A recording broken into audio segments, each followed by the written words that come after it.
everybody, and welcome to this week's Behind the Screens Planning for the Game. We are now back to being live, and so your questions will be answered. Now, if this happens to be the first time that you are catching this Behind the Screens show, please bear in mind this does contain spoilers as to what I have planned for today's episode, which generally means that it's not going to happen because, of course, players will come into contact with my plans and that's where they will die.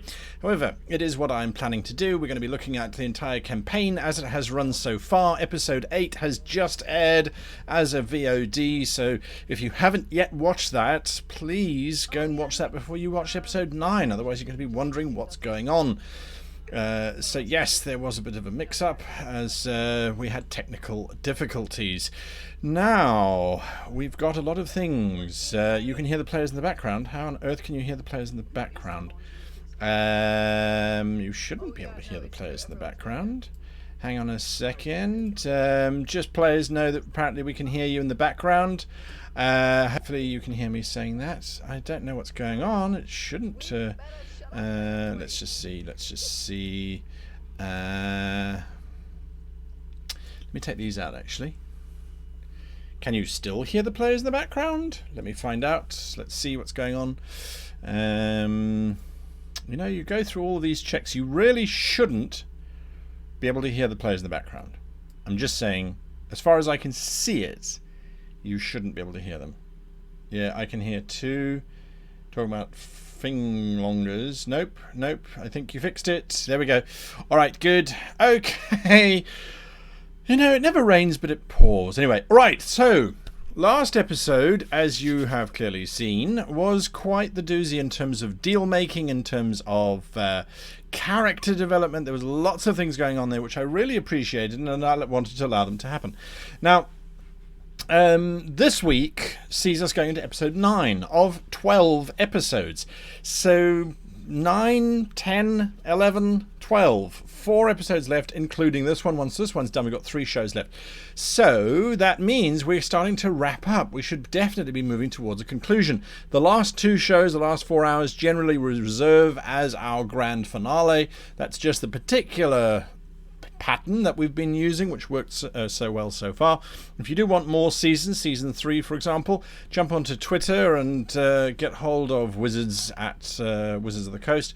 I think it's Wizards_D&D, and just tell them that you want a 3rd season and we'll go from there. Now, there are some questions coming through. If you do have a question, please follow along the pattern that the Roach has used, which is to put the word question in caps lock, and then I can see it clearly, and then I can answer that. So let's jump straight into that question before we go anywhere else. If you make a deal with the devil, he fulfills his part and then gets himself killed before you make up on it. What happens? Are you still beholden to keep your part, or does it depend on what your part would be should thing to the devil? So, good question, and it's actually handled in the book. We are talking about the book Descent into Avernus, which was released by Wizards of the Coast a few weeks ago now. In that book, it talks about the fact that unless the devil is killed within one of the prime planes of hell, so that's Avernus or any of the other layers for that matter, if the devil is killed there, the devil ceases to exist. They are obliterated, basically. In which case, then all deals are off. There is absolutely no requirement, no repercussion thereto or thereof. So you are then freed from it. So it is a way in which you can get out of a deal, I suppose, would be to travel to somewhere like Avernus and then to slay the devil that you have made a deal with. On the other hand, if the devil dies in any other area, so the prime material plane or any other plane for that matter, they are reconstituted back when they, rematerialize, if you like, back into the planes of Avernus and so on. So then the deal is not broken. So it's all about making sure that they die in the right place, as it were. But it is a good question. It is a good question. Okay,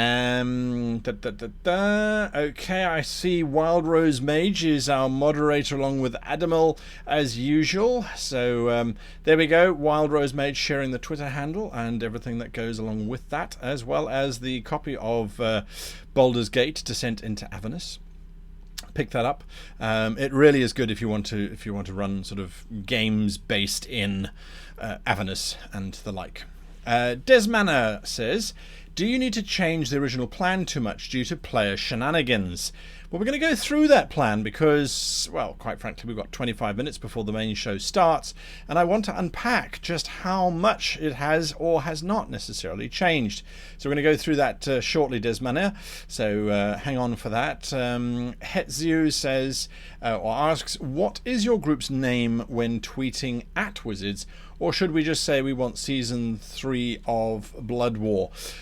It's a very good question, Zoo. I didn't even think about that. If you just tweet at Wizards that you are loving Descent into Avernus Blood War, you like the European group, they'll know who you're talking about.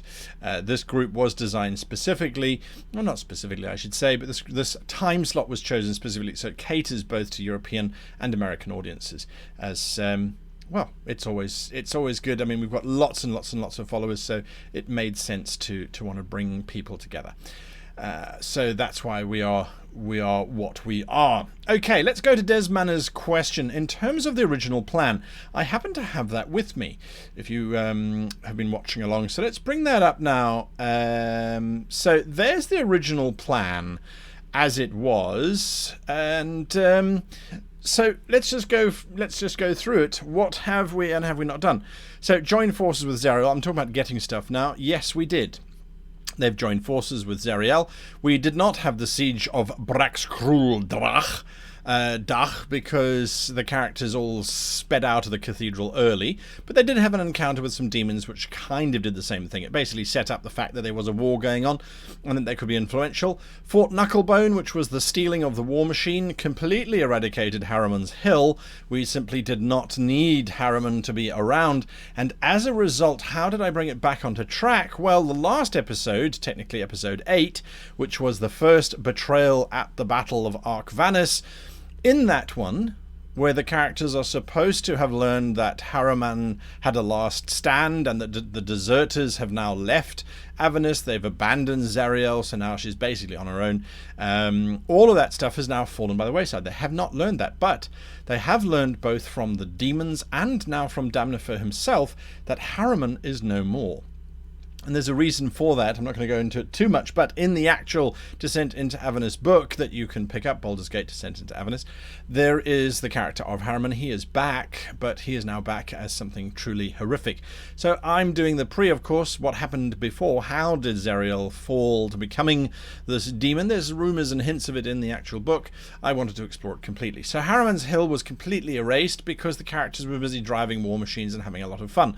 Again, these plans that I come up with this sort of outline, if you like, and then I adjust as we go along. This is never intended to be we will stick to the plan and nothing else has any consequence. It's completely the opposite of that. This is the plan. The cool stuff that happens, and we follow the cool. That's always the case. So we don't know the situation in terms of what's going to happen next. And when we look at that, let's break that down. I mean, we've gone from a case of where we've had 6 characters, 6 players that have really worked together. They've worked really well together. They some of them are absolutely evil. Ixtec, for example, absolutely evil. There's no shadows, there's no shading about it. But they've played their evil characters really well. They work well together. They don't try and backstab each other or do stupid things just because they're evil. Ixtec has now made a deal with, effectively, Oblivion, with the demons. Ixtec has made a deal with the demons. Jormund is busy making a deal now with Damnifer. That's where we left off in episode 8. He's making this mega deal in terms of I want a weapon of ultimate destruction, etc., etc., etc., etc. So we're going to see where that goes too. He may or may not want to use it on Zariel. I suspect he wants to use it on his backstory. His backstory is his sister betrayed him, I believe it was, or he betrayed his sister. I can't keep track at the moment. It is nearly 5 a.m. here in Tokyo, but I suspect that's what his goal is. However, Damnifer is definitely playing them. So that's the interesting phase that we're in now, and we've got Nazia already pushing back. She's like, we're making all these deals. We said we weren't going to make deals. What's going on? And so she's in this weird space where she actually was trying for redemption. She really was, which was the pathway that Zariel was going to use to get them to leave Avernus. Now, May is busy making a deal with Damnifer to circumnavigate that. Hey, we can get out of here if we make a deal with the devil. So yes. It's an interesting one that we find ourselves in. And then Thorn, what's Thorn doing? So there's lots of stuff going on. If we go back to that plan, let's go back to that plan. So the betrayal at the Battle of Arc Vanus, which is coming to a head. So in today's episode, I fully expect the characters to wrap up that deal with Damnifer, and they're going to discover this. Damnifer has said that he wants them to kill the last lieutenant of Zariel, which is Oleanthus. Now, Oleanthus, as far as the original book was concerned, is actually turned into a Hell Knight by Zariel. So you're going to see how that has to play out. I'm going to try and link that in. What happens is, in the Descent into Avernus case, Zariel's sword is lost. She has this great sword that is buried. It's actually not buried with Oleanthus, it's buried with Harriman, but because Harriman's story did not play out, because the characters were not there, they were not there to witness it and to see what was going on, I'm going to move that now to Oleanthus's space. So that's what today's episode is about, is showing them that there's Oleanthus to see what they're going to do. If they kill Oleanthus, if they slay him, that's absolutely fine, because what it does is it allows Zariel to resurrect him, which effectively falls back into the original narrative that was prescribed by wizards, with a slight tweak. So I'm excited for that, to see how that plays out. In order to do that, though, I need to now start forcing the issue here in terms of what the players have been setting up. Because remember, for me anyway, the most important thing about being the game master in this kind of situation, where you've got lots of players, characters that are making deals in opposition. So Ixtec has agreed to kill Damnifer. Damnifer has agreed to help the party get out of hell. There's a lot of conflict going on here, and my job is, as far as I'm concerned, over the next 4 episodes, is to bring that to a head. Is to make sure that the players go, okay, these are the consequences of my character's actions. My character is now going to have this happen or that happen or the next thing happen. So I have to be very conscious of that fact. So what I'm going to do with this betrayal at the Battle of Arc Vanus, because I called it betrayal, it's really about all of that. As you can see, if it's got a G next to it, it means it's my own original idea. If it's got a number next to it, it's based on something that was inspired by the book. But betrayal is going to be all about that. It's going to be all about that. So today I'm going to really ratchet up the decision-making process, really try and not split the party apart. I don't want to do that necessarily, but I will if I think that it's going to get them to come to a head later on, because that's what this is all about, this whole conflict thing. Avernus has been an amazing canvas for them to play around on and to discover their characters, I suppose. And their characters have got some amazing backstories. They really do have some amazing backstories. So I really do like that.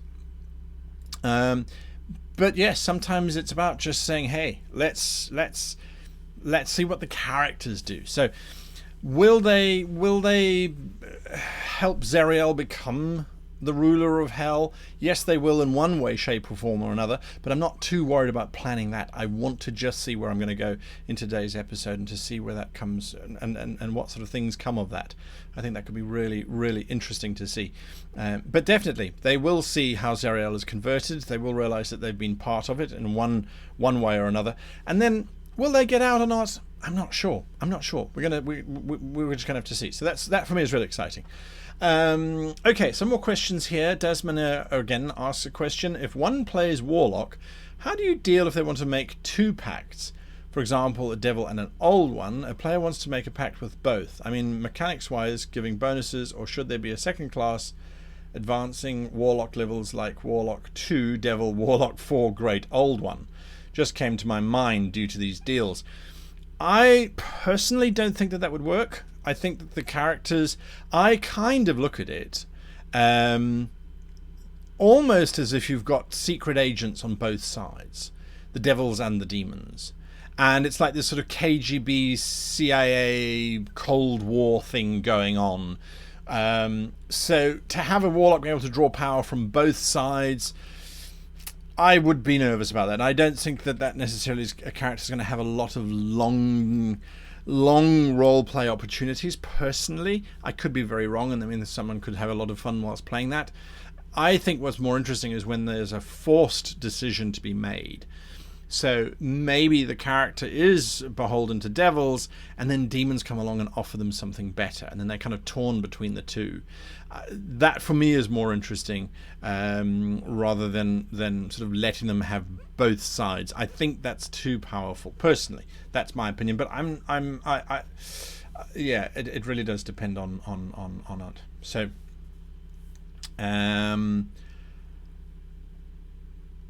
Let's see.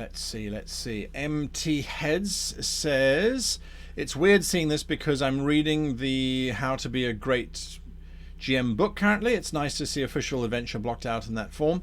I suspect that's the name of the book that you're reading there. So yeah, I always do this, and like I said, it's not cast in stone. It's a plan for me to see where we're going and what's going to happen. And if I can bring it back, I do. If I don't, I don't. Now obviously if this was not just 12 episodes, if this was an open campaign where we said we're going to play for a year or 2 years, then that block that you saw, that would be spread out over 52 adventures and the like. White Tiger 225 says, statement, thanks for the shows. It's been a blast with all of you. It really is. It really has been a lot of fun. I must admit, I really enjoyed playing with this group. They're absolute chaos and pandemonium. But hey, I mean, that's what role-playing is all about. So I like that. I like that indeed. I don't see any other questions at the moment. And so let's go back in terms of exploring where the characters are and what definitely needs to happen. So I'm going to go back to this. Oh, hang on a moment. Before we go there, we need to go here because there's something very interesting that's happened. Now, if you don't know what this is greatgamemaster.com.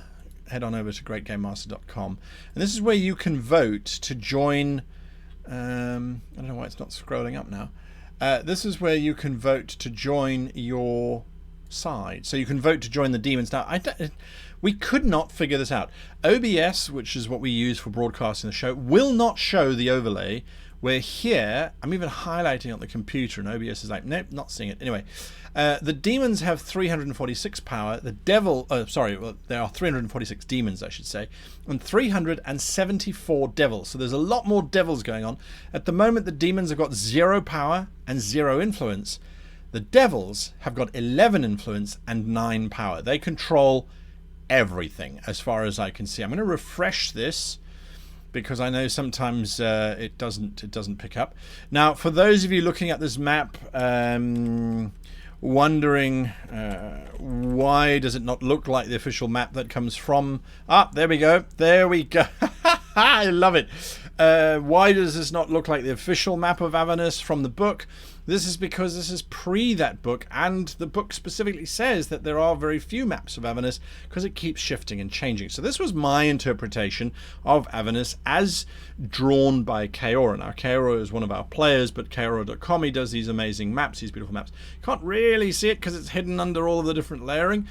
But if we now look at it, the demons have come flying in. 125 demons busy fighting 124 devils in Arc Vanus. Now, what does that mean exactly? What does that mean? Well, as far as I'm concerned, it's brilliant. It really is brilliant. Arc Vanus is the center point of this entire story. Our characters are supposedly heading there, if that's where they're going to go.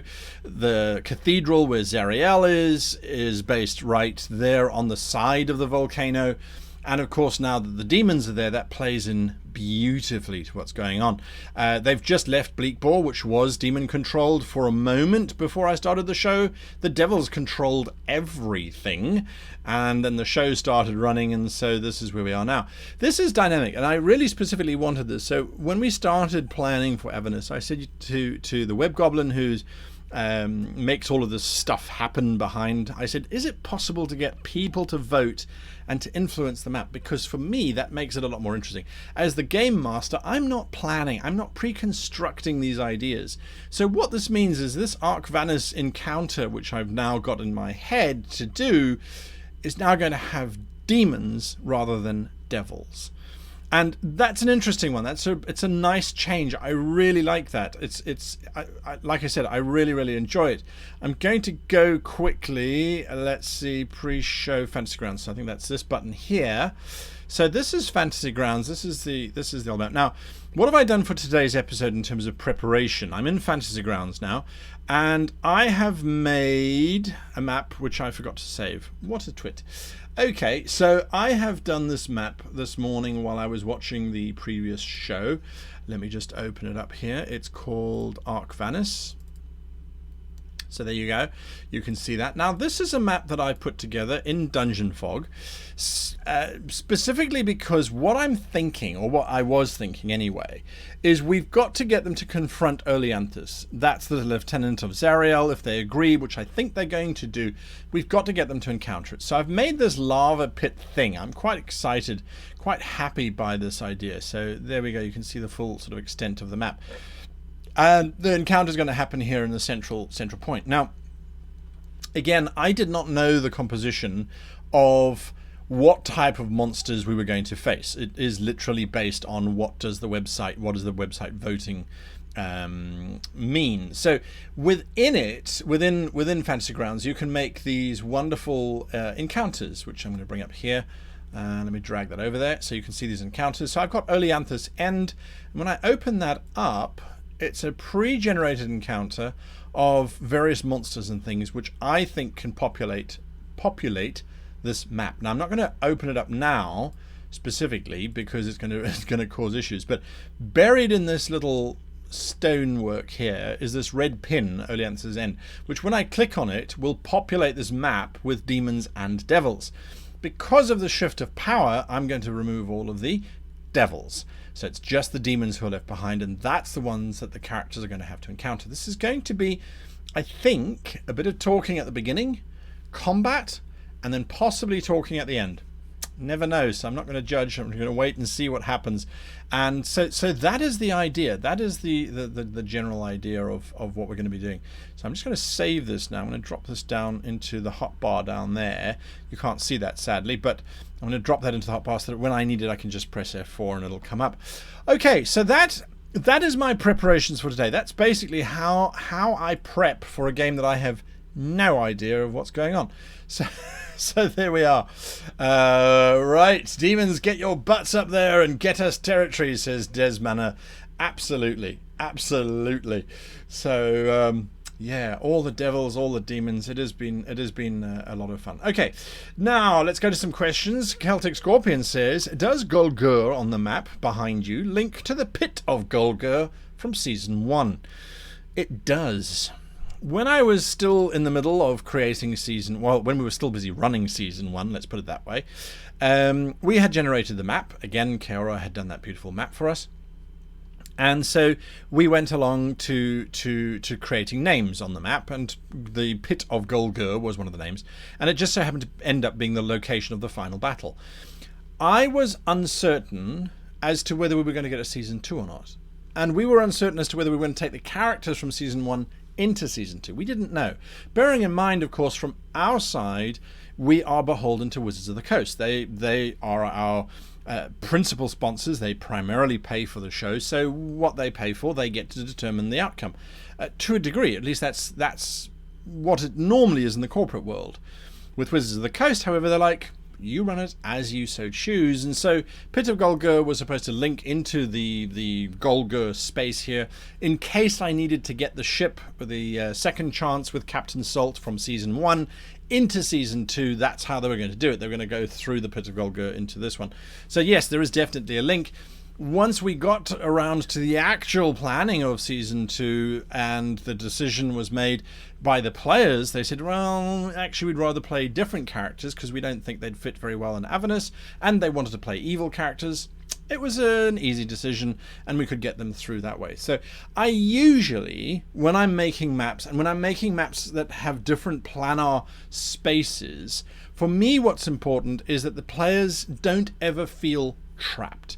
I hate being a player and going to this weird dimension, or however it might be, and going, there's only one way back, and that's to swallow the GM's pineapple, i.e. do what the GM wants you to do, go kill monster, go do X, go do Y, etc, etc.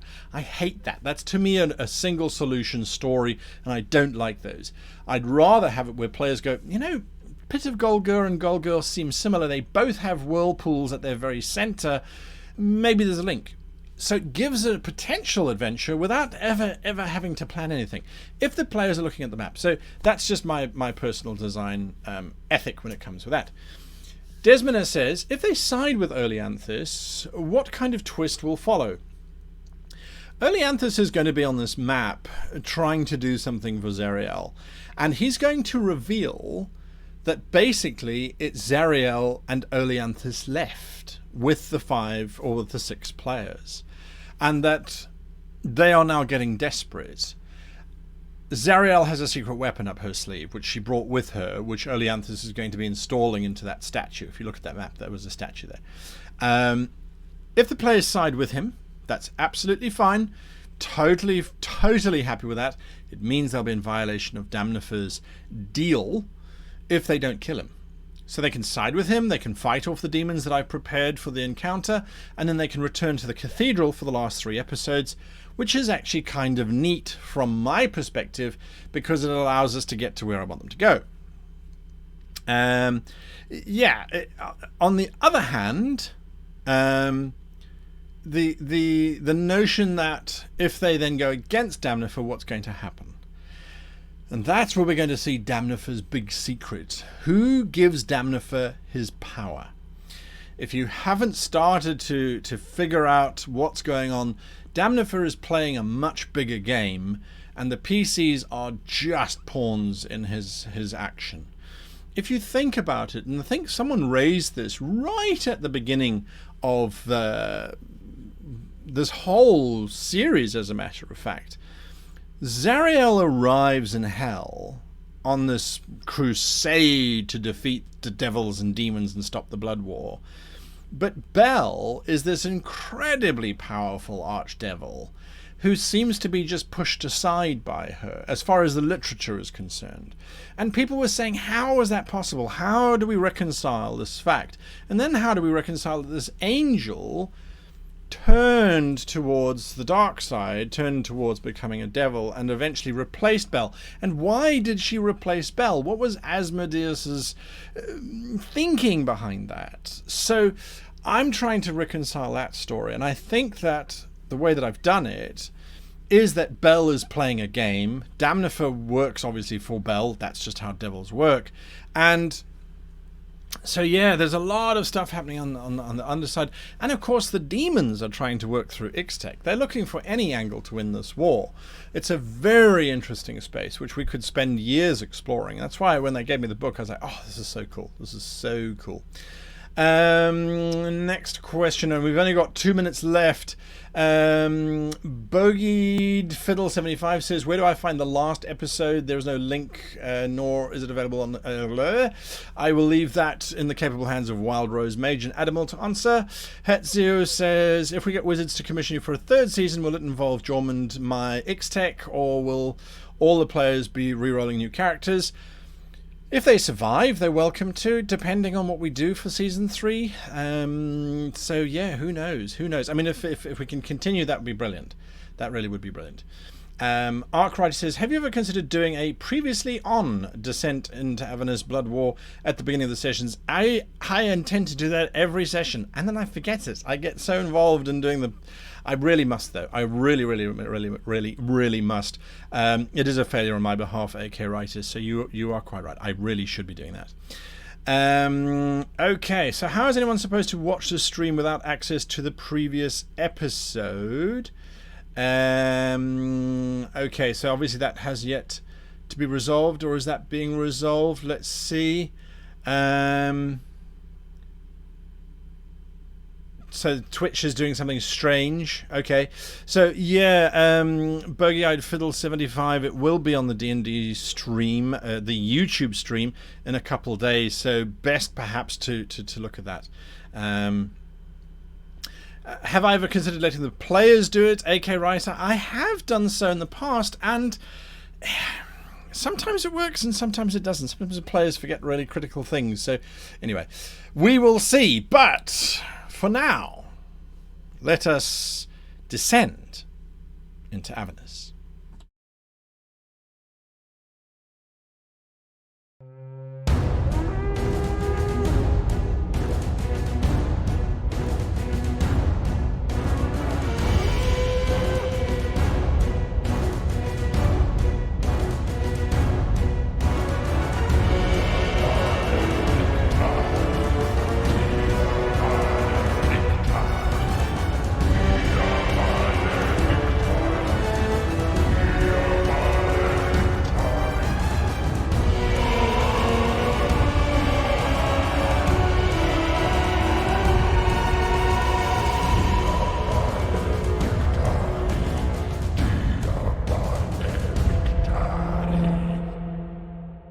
Hello and welcome to this week's episode of Descent into Avernus, the Blood War. Got a full team here. Woo! Did we forget to set cameras? Oh yeah. That's what we do. No, my face looks like this. That's just what your face looks like? Okay, I'm going to give them some decency while they sort themselves out.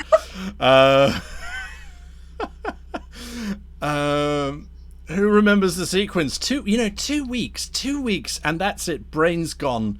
Just brain's gone. I'm just going to wait for them to come back on again. This takes some coordination.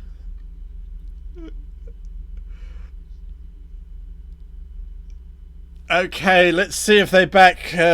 Go for voting. Who thinks that they're all back in the right order? 3, 2, 1. Yeah, they're in the back order. We are competent. Yay! You had one job, guys. All right, just before we get going, because this has been a while, 2 long, hard weeks. Absolutely, some of us have travelled the globe, others have not. So there we go. Right, just give us a check on the audio just to make sure that everything is okay, because it was a little bit of a thing at the beginning of the show. So let's jump into it. Michael, how are you doing? How's Australia? Hello, it's on fire. Yeah, super on fire. It's been on fire for days. Oh, thankfully, it's on the other side of the country, so only New Zealand has to deal with the smoke. So, no, actually, no, it is quite terrible. But you know, hoping that all gamers and stuff on that side of the country are doing well. As for me, I'm doing perfectly fine. I'm actually super excited. I've been like pining for a game, and I was talking to a guy about this the other day. There is nothing scarier to me than a GM who hasn't played for a while and is like itching for the game, and I'm just like, oh no, this is how I lose ships and spaceship cars and infernal engines. This is what happens when that happens. So if there's a big explosion and I'm at the center of it, please understand it's not me at all. Totally innocent.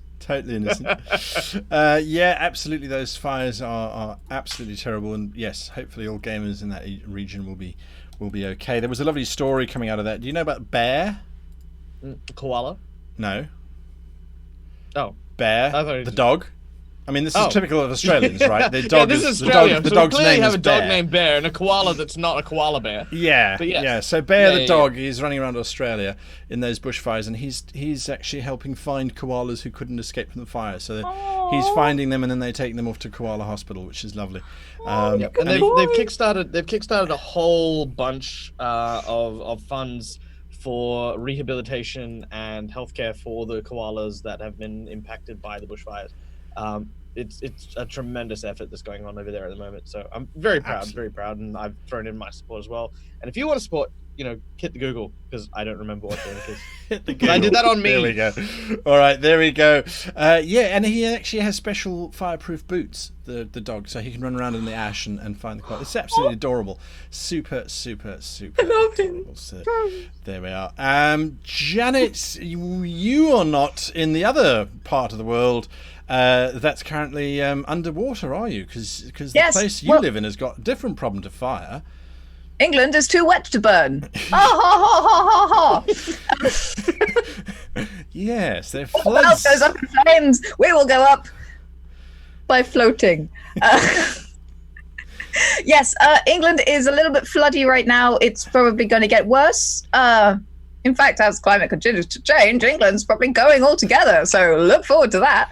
But yeah, floods. It's the thing. We have them. Much water falls from the sky here. Absolutely. That's northeast of England, I believe, that's underwater. Yeah, that's why it's particularly bad right now, yeah. So if you're a gamer in the northeast of England, please stay dry. Make sure your dice are safe. Put on your... Only the metal ones are the problem, eh? The plastic ones just float, except for mine. Good time to float test them all and make sure it's balanced. And suddenly the north of England turned into a bog as 400,000 tons of salt was added to the floodwaters by gamers desperately trying to balance their dice. There we are. Kaora, how are you doing? You kind of eastish, aren't you? No, southeast. Oh, sorry, southeast. Not flooding. Although my house is technically below sea level, so when global warming really ramps up, yeah, I'll probably rename my house to Atlantis, maybe, or something similar. By a boat. Water themed. Oh, good grief! Yeah, riverboats are becoming a thing. There we are. Germany, how's Germany doing? Cold. Just cold. No, it's just I'm living in the middle of Germany, and it's just the usual cold, dark, disgusting early winter weather that we're having, which is why I'm actually looking forward to escaping to Australia for December to visit, among other things, to visit Michael. Hopefully everything was going to work out despite the fires, and I need to find that koala charity. Yes, absolutely. Glad to hear that Germany isn't currently suffering. Well, from... my part isn't. Yes. I think the rest is okay Yet. too. Yeah, yet. I'm moving to northern Germany. I'm going to be more afraid of rising ocean levels then. That's right. And Sweden, how's Sweden doing? Sweden's fine, thank you. We're Sweden. Of course we're fine. Yeah, it's lagom over here. It's all good. So doesn't the sun start setting forever now? Oh, not this far south in Sweden. Right. It's further up north. I'm just at the point where we get 4 hours. More than enough 4 or 5 hours of More light than... or something. Yeah, it's enough for you to step out your front door, find your Amazon package, and step back in again. Yes, it's fine. That's it. It's good. It's fine. All right, that's the craziness and the chaos, making sure everyone's audio works. I haven't seen anything in chat with regards to it not working. So there we go. I'm now going to close chat so there's a catastrophe. I won't know about it. Yes. Blissful ignorance. Blissful ignorance. We are going to throw some love out to our wonderful, wonderful sponsors. Starting off, this time it's going reverse order. No, let's go with the order that's down below. World Anvil, our wonderful world aggregator, bringing together all of our characters, our histories, our maps, our links, all of that kind of really cool stuff. Go and check them out if you haven't already done so. If you are a world creator or an author or a dungeon master, this is where you need to go to keep track of everything. Really cool stuff happening there.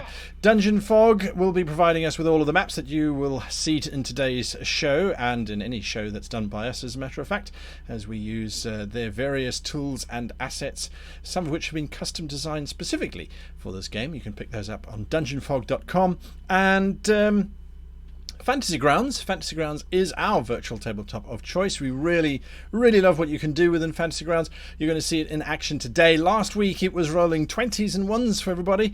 Will that continue? Who knows? Only time will tell. And then Leatherlair for providing me with this very nice leather jacket. So I think next show should be themed sort of bluish. Then I got a red one, I got a blue one. No, that's just me being me being cheeky. Anyway, those are our absolutely wonderful sponsors who make this show possible. None of which, any of this would have any meaning without, of course, Dungeons and Dragons themselves for bringing this show to your screens. So there we go. With that, yes, Myri? No, that was just me doing dramatic hands for sponsors. Hands. There we are. That's her dragon hand. Yes. So it has a dungeon hand. Yeah. I love it. Her I love dragon it. I hand. love it. Actually, your show's just kicked off, hasn't it, Myri? Yeah, we did have our first session yesterday. It's pre-recorded, but with a live intro from me, and I was exceptionally nervous. But it worked out, I think. If you weren't nervous doing a live show, I think there's something wrong. So yeah, what is your show about? Just to show some love quickly. It's called Heroes of Baldur's Gate: The Black Knight, and we're playing an abbreviated version of Heroes of Baldur's Gate, which is a DM's Guild adventure book by James Olin, who was the lead designer for the Baldur's Gate video games and a few other of the great BioWare hits. So it's set in between 1 and 2, so 100 years in the past from the recent D&D 5e setting. So yeah, it's a good old Sword Coast adventure. Fantastic. And that is on the D&D channel at what time? It's on at Fridays. What's it in Pacific time? I think 9 to 11 a.m. Pacific time. So fantastic. There you go. You can catch that. And they've got some really cool stuff going on in that show. So go and have a look. Right.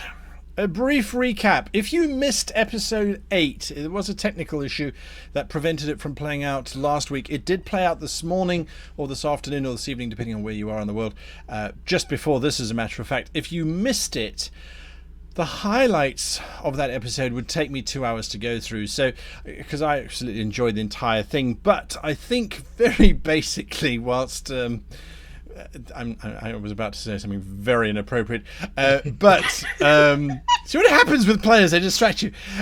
Very briefly, the players escaped from Fort Knucklebone with their damaged vehicle. They managed to overcome the demonic forces that were chasing them because someone made a deal with the demons for, what was the deal again? Not dying. No, that was what you got. That was what you got. What were you going to give them? Murdering a certain person that is supposed to help us get out of here. Super sexy, super charming, super talented, super wonderful, completely reliable, absolutely trustworthy. Completely alive. Oh, yes. Will continue to be so. Oh, really? Well, we'll see. Yes, X-Tech made a deal with the demons for basically almost immortality in exchange for bringing them the head of Damnifer, the devil who has made deals with May and with Jormund, whom they have now all got to. They found him at the edge of the Bleak Boar and handed over the head of Mad Maggie. That was their original quest. So they have handed that over in exchange for the attack on the chapel that Zariel and company originally arrived in. That also has stopped. And, of course, that food and drink would provide sustenance, nourishment, and plenty of nice noms to both May and to Jormund. Everybody else gets ash. Sorry, they weren't part of the deal. Poor old Nazire is having a crises of crises, I think. There's all kinds of things going on as everyone's making deals and everyone's telling Nazire not to make deals because they're trying to keep her safe. Do as I say, don't do as I do. The only sane person by now is the burning wooden person. Yes, who has currently lain down underneath his own self-created oak tree in the middle of a fiery plain. Yes. That's a good idea. That's a good idea. And who was in the process of perhaps making a deal to find a certain devil that has been plaguing him, but we don't know. So we last left off with Damnifer hearing the terms and conditions that Jormund was laying out for a super weapon that he was demanding in exchange for taking the head of the last remaining lieutenant of Zariel, the angel who has led a crusade into Avernus. And that is where we begin. Damnifer looks critically at you, Jormund. I need to know exactly what it is that you desire. You say you want a weapon that will obliterate a specific individual permanently. Who, if I might be so bold, do you want to get rid of so desperately? It is not a singular who that I seek to destroy, but I wish the obliteration of all angels under the service of Brax.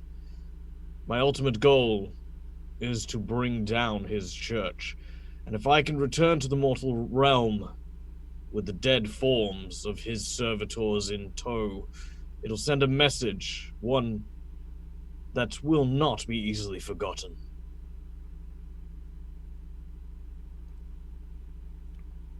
And I do not wish for some wishy-washy, we can be resurrected by the light of our god nonsense that so many have come to rely on. I wish for these creatures to be killed and extinguished permanently. You're asking for a particularly powerful artifact. I will confess that is above my pay grade, but I am always willing to make a deal.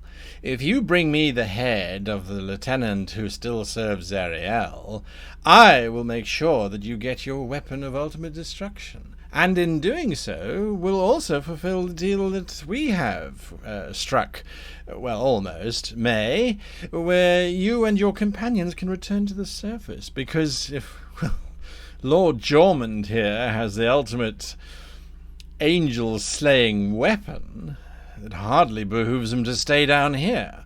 So I think it gives us two advantages for the price of one ancient artifact of ultimate power and obliteration.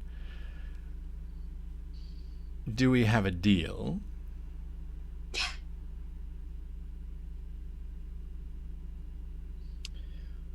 You have my assistance.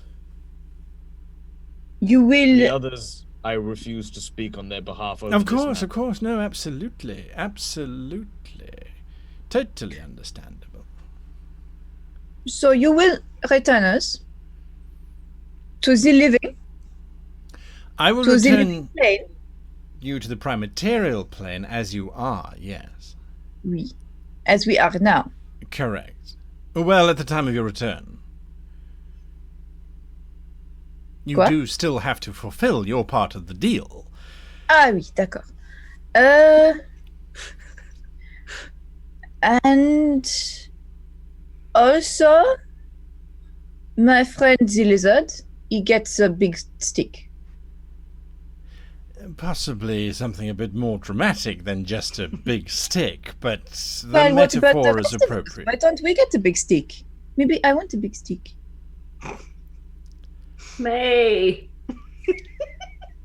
It seems very unfair that only the big blue man who is shouty, he gets a big stick, but I am not shouty.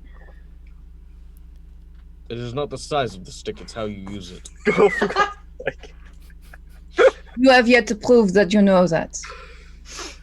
I am going to... No, not here. Not now. Not with me.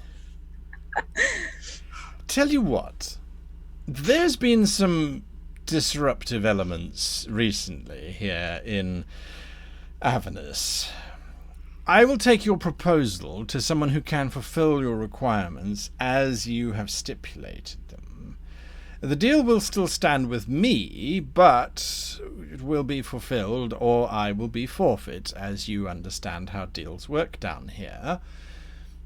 It might take me some time to negotiate the exact minutiae of your request, in which case I would suggest that you head, at least initially, to the last place where we tracked our dear, dear, dear soon-to-be dead lieutenant, so that by the time you arrive, I can meet up with you and conclude our deal. Does that sound fair? No, because then we kill the man, we take the head, and then we... No, don't misinterpret, madam. Definitely don't act at all until the deal is concluded. I am merely stating that he is not here, but quite some distance away, so you might as well start travelling in that direction, since you have to use normal means of locomotion to get there. As I pointed out, you have stolen your means of delivery quite wonderfully. Once you arrive, don't take any actions whatsoever. I will be there presently and will conclude this deal, whereupon you can then slay our dear Leanthus, and I will provide you with the means to exit this wonderful place with perhaps weapons of, well, let's just say ending it all, which does sound awfully delightful. It will take me some time, however, so I think it might make sense for me to have a word, with your permission, of course, with our green friend. What is it that you... I'm not your friend! Yet. I'm sure you'll find that we have many things in common. What? Name one. We both like May. I think we like her in a different way.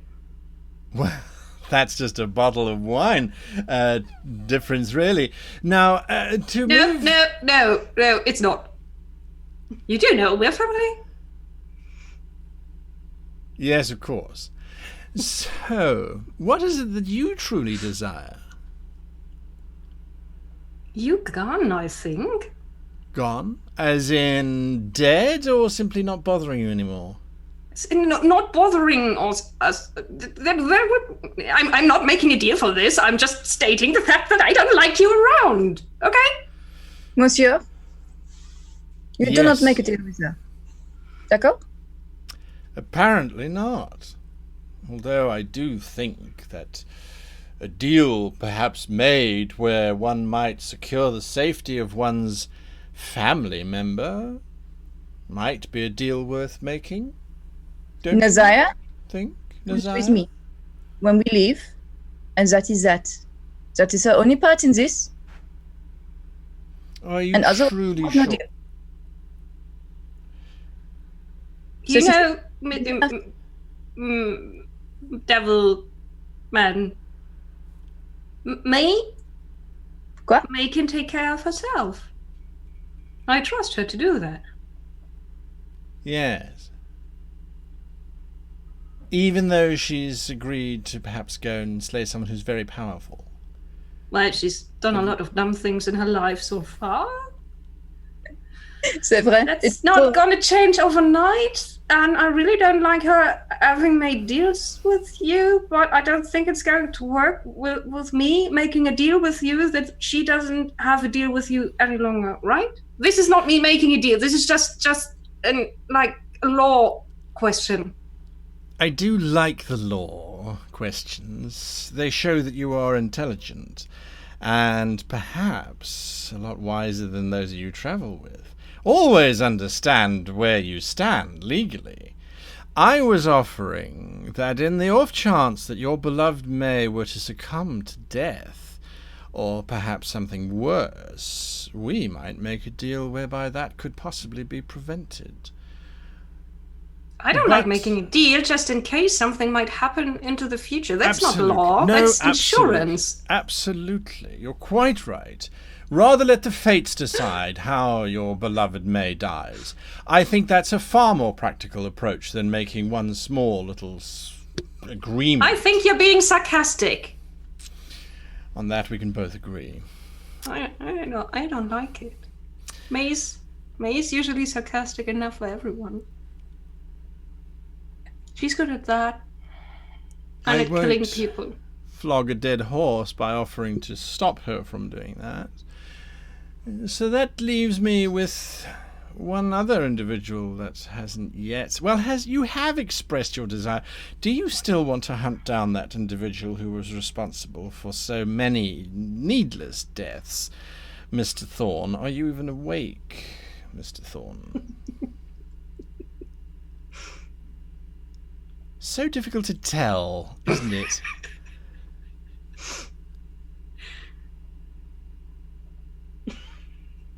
No? I get some water and I pour it on him a little.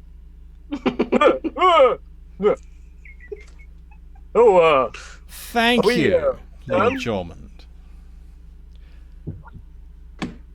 I'm going to go and make some deals on behalf of your friends, and I was wondering, you did express an interest in finding that individual who was responsible for so many deaths in your delightful little community. Mm-hmm. What would you be willing to do to face off against the individual that you believe is responsible for those deaths? I guess, well, quite a lot, really. I don't know. Have I missed things? What have people been saying? Don't worry about what your friends have been saying. I think it's more important that you and I discuss a certain matter of foliage. Okay. Yes. I couldn't help but notice you have a certain affinity with certain growing plants here in Avernus. Yep. Would you have the same affinity on the prime material plane by any chance? I suspect you might. Yeah, sure. Yeah. In which case, then, I have a small proposal for you. You see, your companions have basically secured your return to the prime material plane. Quite nice of them, of course. Yeah, that's great. Thanks, guys. Yeah. I'd be very interested in talking to you about agriculture. Perhaps we could have a private word, he says, looking at. I don't want to bore you with talk of manure and tilling fields and things. It's far beneath you. But for you, he says, looking at you, Thorn, just a few moments of your time. Yeah, sure. I don't mind. He starts leading you away from the rest of the group. The rest of the group, what are you doing whilst Damnifer has led Thorn away? May? I'm going under the tree. It's nap time. It's nap time. Everyone else just sort of watching this group. Yeah, Nazaya? Nazaya sits down under the tree and offers one of her knees as a pillow. Aw. For me. You need to know how to do that right so her horns don't get tangled. Yeah, there's a special way, and then I hold your leg. Yeah, it's a thing. We've done it before. As I do that, I say, "Don't make a deal, okay? That's for me." Except I say it in a French accent. Sorry. I can promise you. Wait, we can do that? I could have had that accent all along. You could have just said accent. I did the accent thing afterwards. Rewind! Just like hold up a little sign. I'll say. Did I not mention that Yorman's had a West Country accent? I'm so sorry, it just went away. Let me try that again. You know, mate, I will not do a deal. Oh dear, oh dear. All right, so Damnifer leads you away, Thorn. I have a very curious opportunity. You've heard about grafting. Yep. Adding one piece of a plant to another to create a new version of it. Sure, yeah, it happens. You know, I've done it a couple of times. It can work, it can't work. Sometimes things get a bit crazy. You are quite correct. Very tricky thing to get right. I suspect, though, you might have a natural talent for it. I'll give you the location of the individual that you are hunting for, in exchange for, if you are to survive and you return to the surface, you graft a very small little snippet of a very small little plant onto anything that you think it'll take root on. Huh. Okay. So let's talk about details here. So you want me to take a plant from hell, I imagine? From Avernus, yes. It was created And here. you want me to graft it onto a plant in the material plane? Yes, quite right. Mm-hmm. For what reason? Quite simply, the graft will take on certain properties from the prime material plane, at which point I will send someone, again from Avernus, to collect the new hybrid species that we've created and bring it back here. I do find the local flora can be so thorny. Yeah, I found that. Yeah. Well, those are the details. Those are the terms of the deal. If you want more, I can go into greater detail, only I'll assure you that the plant won't pose much of a threat to anything that doesn't come into contact with it. Yeah. No, I'm not worried about that. No, if those are the terms of the deal, I'll be more than happy to do that. Yep. And I get to you get to tell me where this demon is? This devil, sorry. His name was Bareg? Barzeg, yeah. Barzeg, yes, that's quite right. Yes, I will tell you. As a matter of fact, I'd be willing to do an introduction.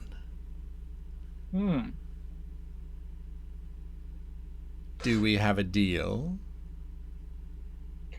Well, here's the thing. You want me to do something for you, Yeah. right?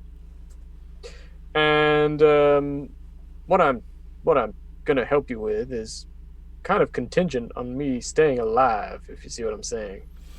It is, yes. Right. And if I see Barzeg again, you know what I want to do, right?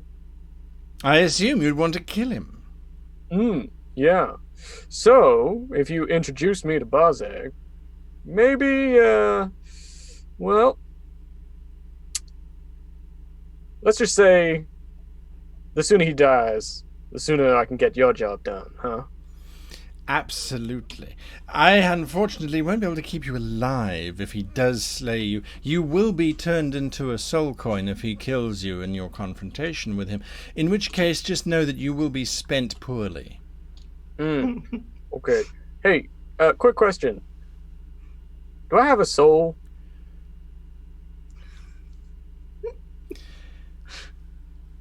I'm not a priest, but Yeah, I would say that considering you would be turned into a soul coin, I do want to say ipso facto, then you must have one. Huh. Interesting. Oh, okay. Well, that's news to me. Well, okay. Well, we have a deal then. As soon as you say that, he stomps his foot, and suddenly a portal opens up, and this ancient man is pushed through. He looks around wide-eyed and in terror, and Damnifer waves his hand. The man screams out in pain and drops to his knees, and you can see that his back has been cut open as if with very small razor blades, and written upon it is the terms of your contract. That Damnifer will introduce you to Barzeg, and in exchange you will graft a small sample of foliage onto anything that you, in your best capacity, think will grow, and will make sure that it grows until it is collected by someone to take it back into Avernus. Well, He hands you a razor blade. You simply need to sign. Difficult, I know, but even an X would be suitable. oh no, it's fine. I start scrolling Thor. Ah! The man sort of screams out in pain as you cut Thor. Remarkable. I really think Zariel made a mistake in her little plan. It's delightful. In which case, then, partner, I thank you. Yeah, sure. Hey, I start talking to the guy. You okay there? The man looks up at you with horror upon his face and just starts screaming as this slightly on fire dryad looks demonically at him in hell, having cut his name upon his flesh. Don't even bother talking to them. No personality whatsoever. It's all just fear and panic and terror. Yep. Now, if you'll excuse me, I have another deal to make. I'll bring you that sample just as soon as you have removed poor old Barzeg. Oh, yeah, okay. Well, that's something to look forward to, eh? Yes, it is. Thorn starts rubbing his hands together, and it's like little embers start coming up, as if he's like rubbing two sticks together to create fire. Oh, yeah. As Damnifer turns, a pit opens up between the poor wretch, below the poor wretch, and he basically falls screaming into the pit. Damnifer returns. I have not yet had an opportunity to speak to you, young Ixtec. I'm up in the vehicle. I'm in the cockpit of the vehicle. I don't suppose you'd want to come down for a little conversation, or shall I come up there? Can't exactly stop you, can I? You could say no. It's certainly worked for Nazaya so far. No, you can pop in if you'd like. He very elegantly... Consider that one a freebie. As he finishes climbing up, he's sort of dusting the rust off of his hands. What a delightful construction. I must compliment Maggie on her design. Now, well, I'm going to make this... Didn't used to look exactly like this, to be fair. Brief, he says as he looks at you. He's like sitting there with like the massive tome out, sort of basically covering the entire torso area, let's say. They've been sort of leafing through it. There's something odd about you, something different. Avernus, I think, has changed you for the better, yes, I think. It's very kind of you. Now, I have made some deals already with your companions. I'll keep this brief, as I will have to dash shortly in order to make sure that they come true. Mm-hmm. Is there anything that I might be able to do for you whilst you're here? Your companions have already agreed to killing certain individuals as well as removing other devils. It's quite a day, as a matter of fact. Is there anything that I might be able to help you with? Busy. No, thank you. I'm good. I'm going to stretch my neck out here and say that there is something that you do truly desire, and I think I can give it to you. Are you sure there's nothing that you really want? And what would that be, pray tell? Knowledge, perhaps? You've surely heard of the fabled Library of Is. Well, obviously. I happen to know the librarian. I'm sure you do. But no, I'm not much of a library type, actually. I'm much more of a hands-on learning kind of person. He looks at the giant book in your lap, looks back at you. I understand. I don't judge.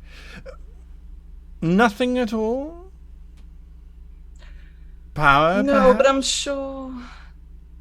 I'm sure we'll run into each other soon enough. I'll promise I'll have a real long think about it until next time we meet. You should know one of your companions has made a deal with me for your salvation. How nice of them. Until next time, then.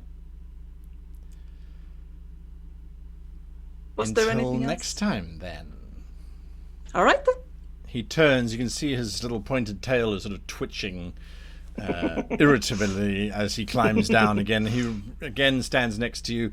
Lord Jormund, lady, I will not awaken. Stand not, please. I beg of you. You look far too comfortable where you are. No, stay exactly where you are. I will meet you as soon as you have got to the base of Arc Vanus. I should warn you, the demons have managed to claim a rather large swathe of Avernus at the moment, and that makes travel a little bit difficult. I would suggest you avoid them if possible.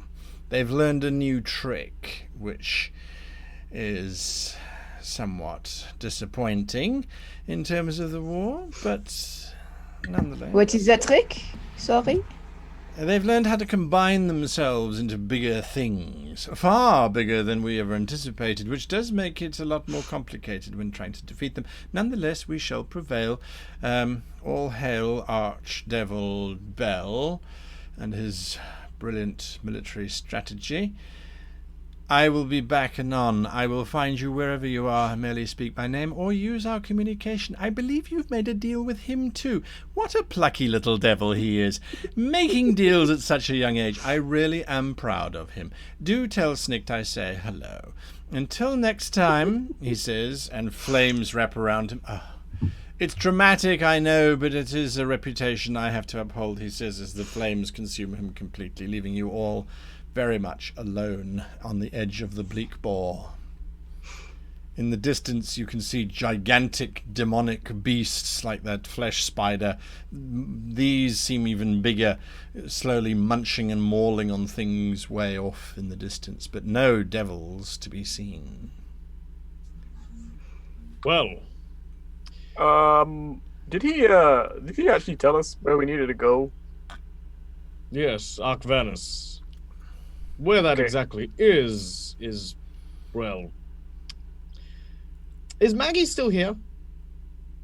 As a matter of fact, she is. But perhaps we might have someone who knows where it is. Miss Maggie? Yay, what can I do for you? Apart from repair your machine. It seems as though your patron has left you here in the midst of the desert with no means of getting anywhere. He did seem rather eager once you'd given that proposal to him. I agree. And I'm sure that you would not enjoy baking on this balmy, searing part of the bony desert that you exist on. We need to get to Arc Vanus. Provide us guidance, and we're happy to have you travel with us and not left here. Well, that's very kind of you. Arc Vanus, she says, and she points at the spectacularly large volcano quite some distance away. It is exactly the same one that you originally climbed down and ran away from. And so, yes, her diminutive little body, she, of course, is in the body of the dwarf that was... not the dwarf, the red cap. The red cap. Yeah, so she points... it was at so delicious. The gigantic mountain. That's Arc Vanus. Well, at least the volcano is the home of the city of Arc Vanus. So I can assume that the final lieutenant is still at the, cathedral where this whole mess started. I mean, that's a good place to start looking at any rate, isn't it? Indeed. Very well. Flames erupt. It's Damnifer again. Forgot something. Maggie, if you'd be so kind, he says, extending his hand. I am awfully sorry to have forgotten you. Not forgotten, never forgotten, not someone as sweet as you. If you'll excuse me, he says. Maggie looks at you five and then looks at him. If it weren't for his jaw, I'd stay with you, but that little cleft, it's just... she says as she turns and she starts wandering towards Damnifer. Can't blame you, Maggie. It was nice to meet you. I can make it deeper. She grabs his hand, he nods at all of you, winks at you, Nazaya, and the flames wash around him again, and Maggie as they disappear. Yes, Ixtek. While this whole negotiation was happening, X was sort of reading their book and sort of checking new messages and whatnot, but what they would have written at the end of it was, what am I?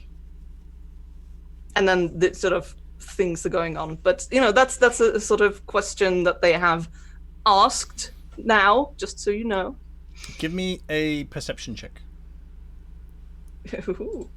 I don't know why I did that. That's fine. Perception. A dirty 20. Fantasy Grounds starts. There is a response that's been written. It's on the next page of your book, but it doesn't look like the normal one-worded answer. It looks as if the pages themselves have been coloured in a very dark ink. Do you turn the page? Yes. What was the name of your patron again? You didn't. Vox. That's right, Vox. Vox the devil. The voice. The voice. As you turn the page, all that the page says, the whole page is covered in black ink, except for the very center, which is left open, and it simply says traitor ? Dear. I'm gonna just take a new page, and I'm going to write. Oh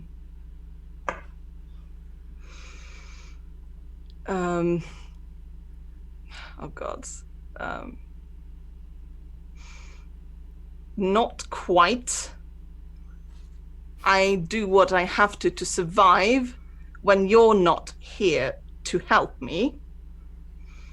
If you are, I'd much rather have that, but I don't want to die quite yet.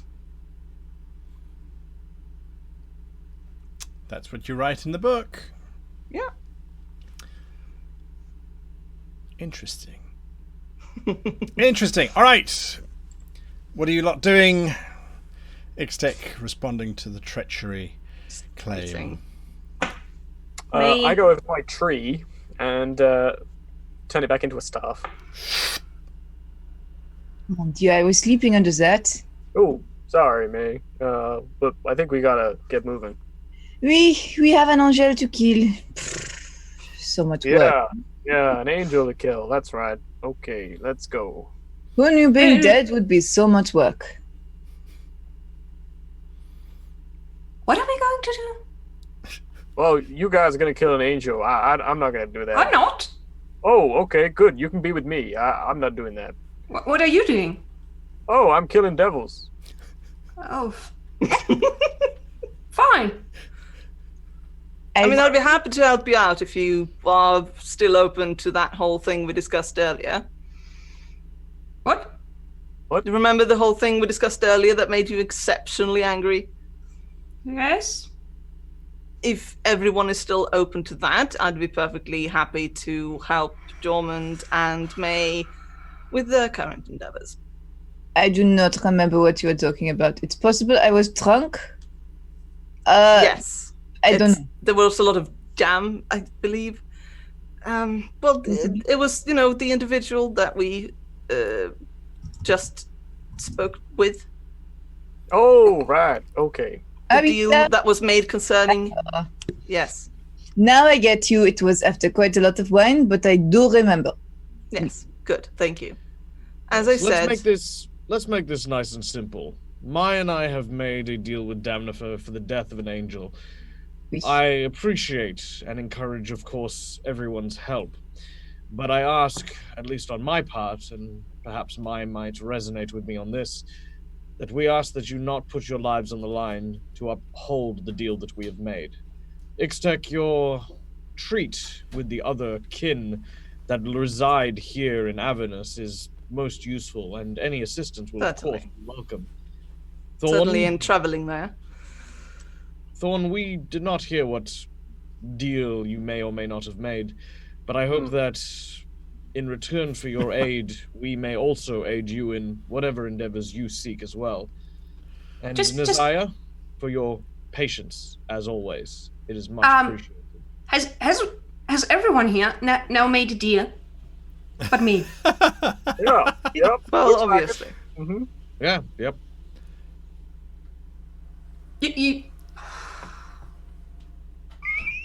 You almost hear a voice on the wind going, "You see?"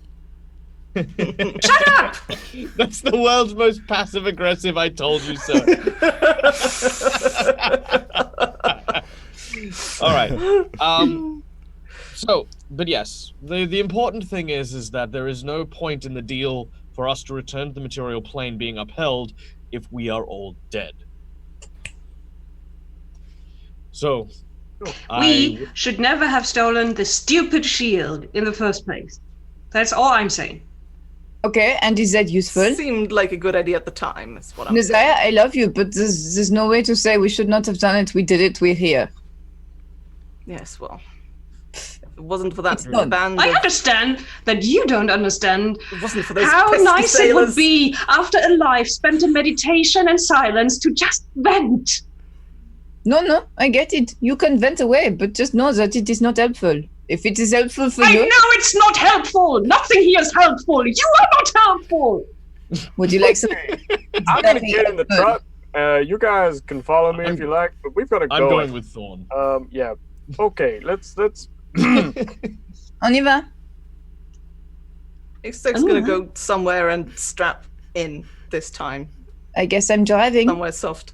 Why don't you take a nap? I'll. Now that we're not fleeing for our lives, I could use a good straight drive. You don't have to tell me twice. I'll stay up in the cockpit with you, maybe just in case we encounter any more demons.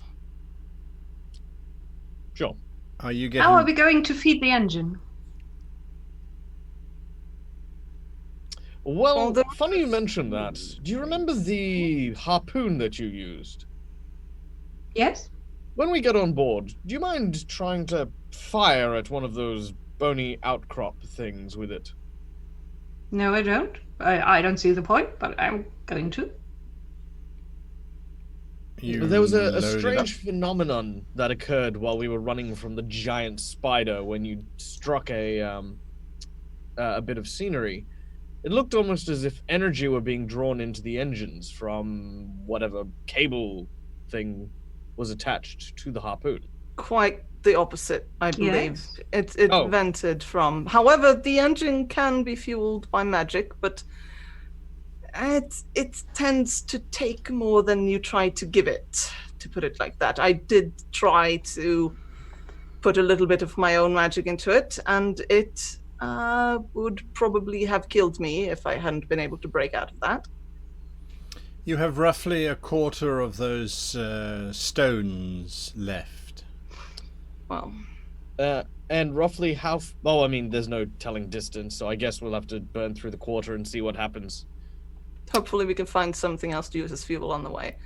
You Yeah. know, soul coins, more rocks, people, we'll see. People. Well, People. People are I'm sure we here. can find a way to use them for fuel. Well, I was just saying, like, maybe devils or demons would be a better idea because. No, I'm sure that could work. We'll Oh, pick up maybe I what we could can. ask if the demons could provide some. Well, we won't do nothing it else. right now. Levers!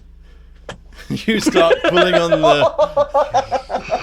You start pulling on the levers. I'm not going to insult your character intelligence in terms of which levers are you pulling. Yes, the vehicle starts rumbling forward. Nazaya, you are quite right. You will have to feed stones into the engine since nobody else seems interested in doing so. Every now and again, you drop one and it flares. There's nowhere Just near takes the whole basket. Straight in. Oh no, not again!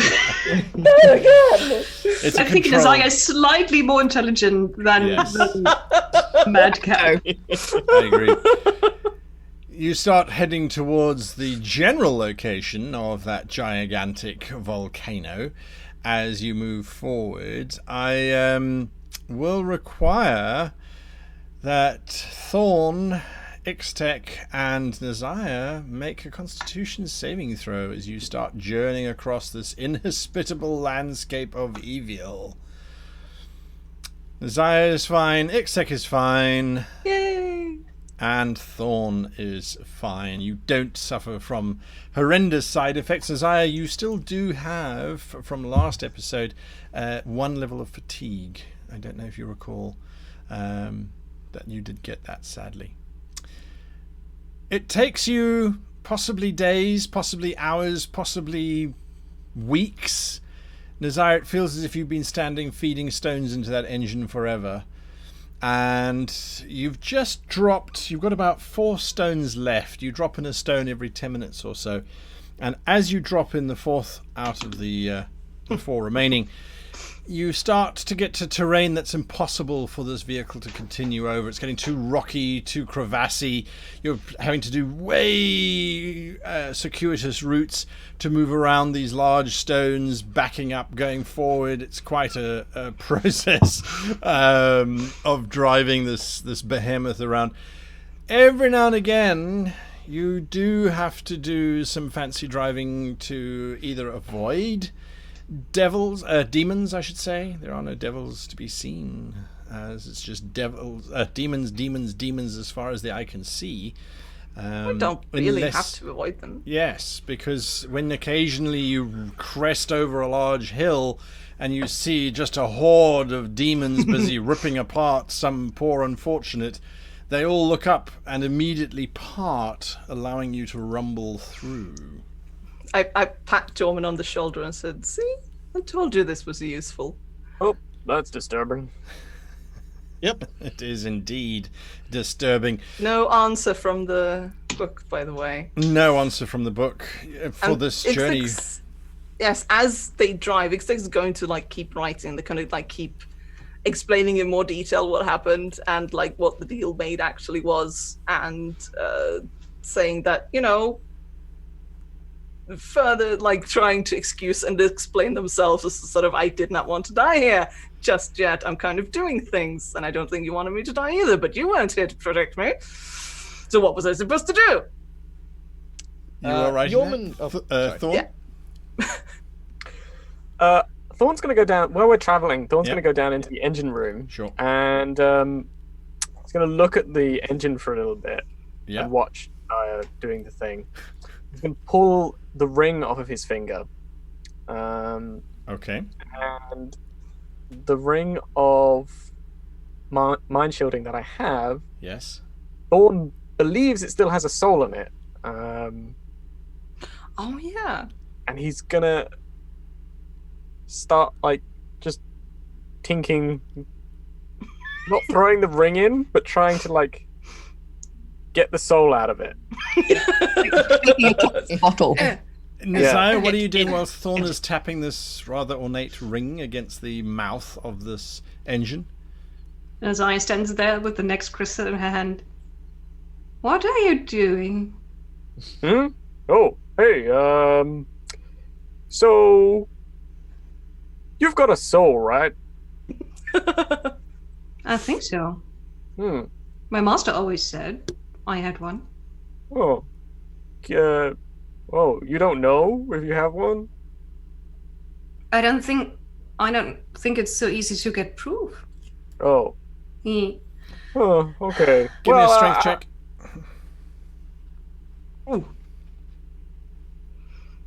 Who? Me? Yes. I'm not trying to toss a soul in there. Try to not toss it. Oh. As you're talking about souls, you're busy tapping the ring. The next minute, this green energy is wrenched out of the ring, but the whole ring threatens to go with it. And you wrap your barky fingers around the ring and you don't let go. It's a very close call, however, and this energy filters is dragged into the open maw of the engine. Yes, Nizaya? Nizaya jumps forward, tackles Thorn to the ground, tries to get him away from the engine. Is Thorn suitably surprised? Yeah. Yeah, all right, okay. You tackle him sideways. You're still holding onto the ring. Jormund, you're busy driving. There is a sudden surge of energy, and this vehicle now looks as if you could just drive it up to the top of Arc Vanus volcano without any hindrances or issues whatsoever.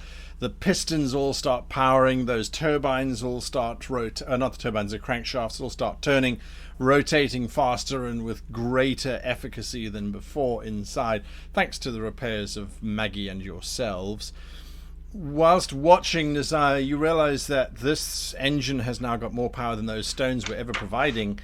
And unlike the stones, which as you dropped it in, you almost immediately started to see that one gauge start to roll back down again, this is now staying stable at the point that it initiated.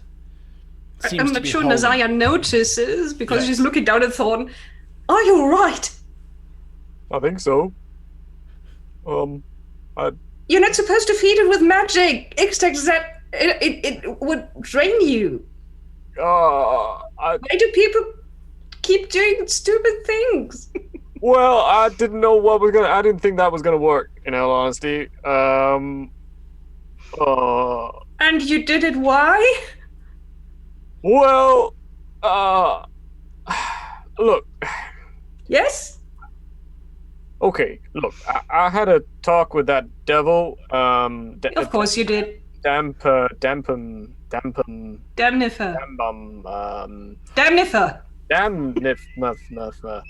Yeah, well, I had a talk with him, and he said that I had a soul. You know. Yes? Well, that was news to me. I didn't think I had one. Why shouldn't you have one?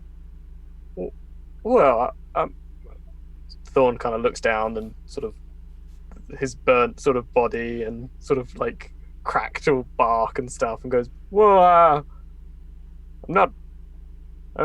I guess I didn't really think dryads had souls.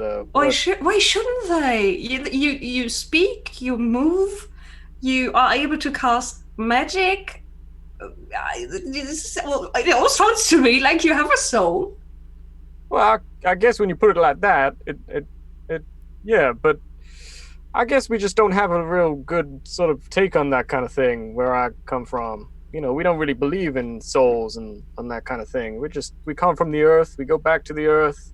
But if I have a soul, then when I die, I guess I go somewhere. But, you know, I didn't into really... the earth? Yeah, but in any case, look, I was quite confused by that. So, well, I have this ring, you see. This ring is pretty special. It allows you to, well, if you die, your soul goes into it. And earlier, you know, a few days ago, I touched the ring onto that magical force field bubble, and a soul went in there. Now, I was thinking Didn't X-Tech said that the soul dissipated and went back to heaven? Well, I don't think it did. I think it went in the ring. Why did you trap that? You trapped that poor soul in the ring, and now you fed it to the engine. Thorn! Why? I kind of did, yeah, but I didn't really mean to do that. I was just kind of curious, as if it was still in there. I don't think you have a right to worry about your soul as long as you're so casual with other people's souls. Well, why? You know, equality. What? If you just toss souls around willy-nilly, why should you worry about yours that you don't seem to care about their safety or anything at all? I don't see the correlation. While this deeply philosophical debate continues of souls and the nature of the care of souls, you have a decision in front of you, Jormund. There is the path that leads back up to the cathedral, although it looks severely damaged. Or you abandon the vehicle and start making your way up on foot. You think you can drive up with the new power that this vehicle has. Might as well. So, I suppose the question is whether or not we wish to approach with the element of surprise, or if we wish to approach with the firepower that this thing provides. When we left this place, we were given a mission to get this thing to the cathedral, if you remember. So I think if there still are any angels up there, they would lower their guard, so to speak, if we do drive up there with it. If we are taking votes, I say we drive up, because then when everything goes wrong, because why we did not, what has happened so far, then we can drive away very fast. Which is a good point. Also, Right. he's expecting us in a war machine. Exactly. Sure. Well, drive up it is then. And to make it sure that they know not to fire at us, I pull the levers and I will try to, like, very badly open the incredibly damaged dome that was quite severely wrecked during our escapade with the giant spider. That's correct, yes. Come on. We'll remind people of what that wreckage looks like by bringing up Do you the want map. me to go upstairs so that they, see that it's us?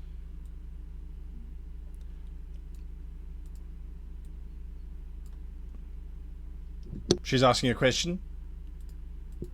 Oh, sorry. Did you want me to go up, in the now open area so that they can see that it's that's all us? this area, isn't it? Like once Well, the this dome's is open, now it's Isn't all it- exposed. Yeah, Oh, the cockpit's open too? the cockpit opens up, yes. Oh, Yeah, it's fair like enough. it's like a Never mind it's me like then. it's like a beetle shell that's Yeah. No, I just didn't opens think up it included the cockpit. That's how the Fair enough. chicken got in, remember? Oh yeah, that's right. wee little chicken. Oh, the little chicken. You start driving up this thing. Would you please give me a dexterity check as you start to navigate up this crumbling pathway? May, do you want to do this?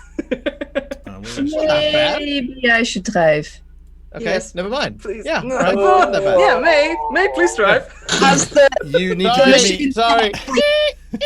going left and right, Please give and the me. road suddenly gets very rough, May is like, maybe I should do that. Give me a dexterity saving throw, please, May. As you Okay, leap towards the levers and the wheel. I will do that. I do not Save think us, I May. trust this man. All right. You manage to prevent. The one wheel goes off of the edge. The other one you sort of pull the whole truck back onto. And Jorman, do you relinquish control? I will absolutely relinquish control. Yep. Safest not to.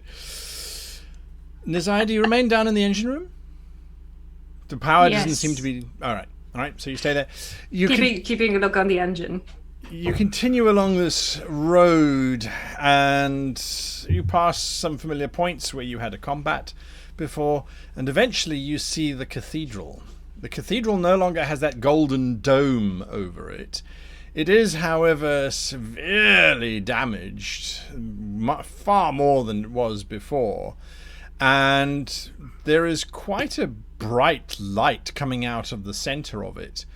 Scaling up the sides of the cliff, let me just share this map with you, but scaling up the sides of the cliff, if you recall where the temple was, you can see every now and again demons clawing their way up, but as they get to almost head height with the cathedral's base, that golden flare from the center of the cathedral fires out this blast of energy and just liquefies the demon, instantly turning it into this black sludge, which then slicks its way down the side of the mountain. Maybe I should wait here, just to be on the safe side. Maybe.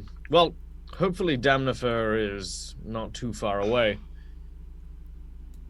Damnifer. But just real quick before we head in, Ixtec, there's something I wanted to discuss with you. Not discuss, Yes. but just I wanted to share this with you. All right. From the home country that I resided for most of my childhood, there was a tale of a village that treated with a dragon. They needed food, they needed shelter, and a harsh winter saw that they made a deal with the dragon. at Is the cost this of which- going to be a morality tale wherein you will tell not a him not to make morality deals? tale. Not a morality tale. All right, continue. The village itself enjoyed their winter and enjoyed the food that they were provided.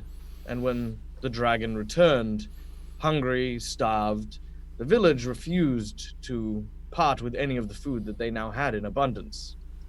The dragon devoured the entire village.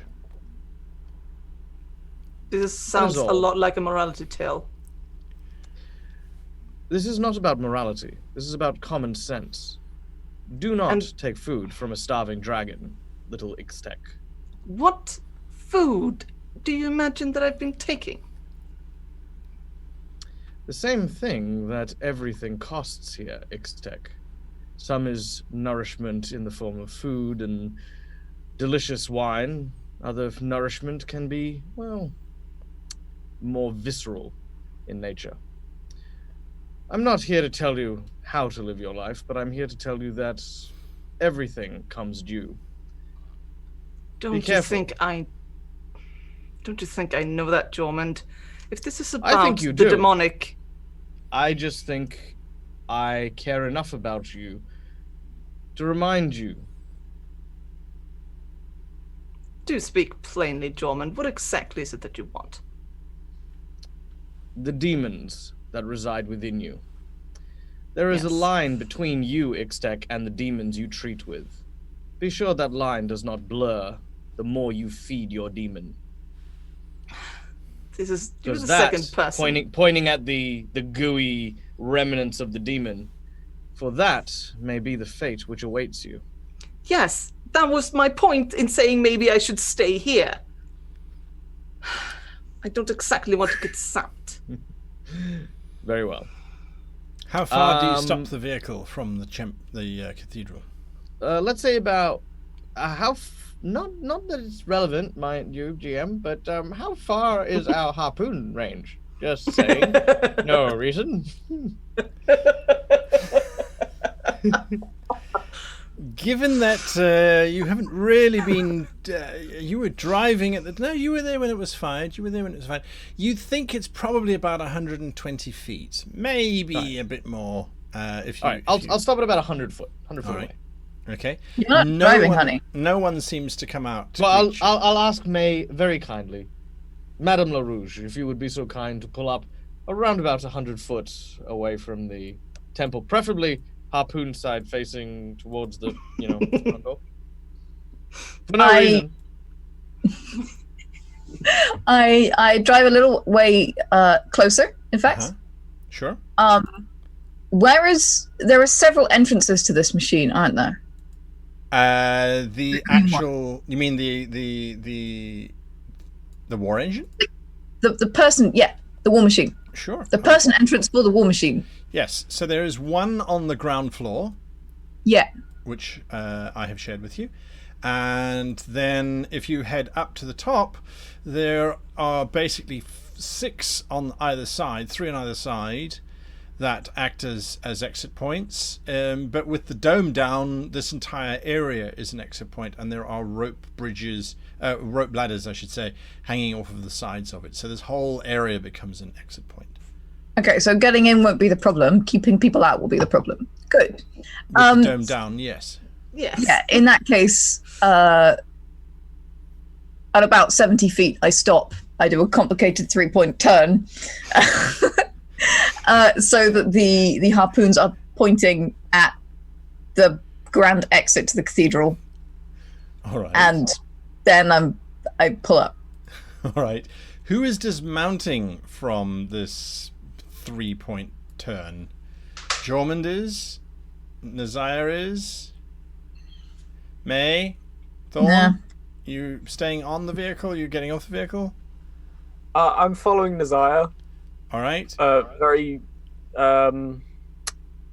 deep in thought. Deep in thought.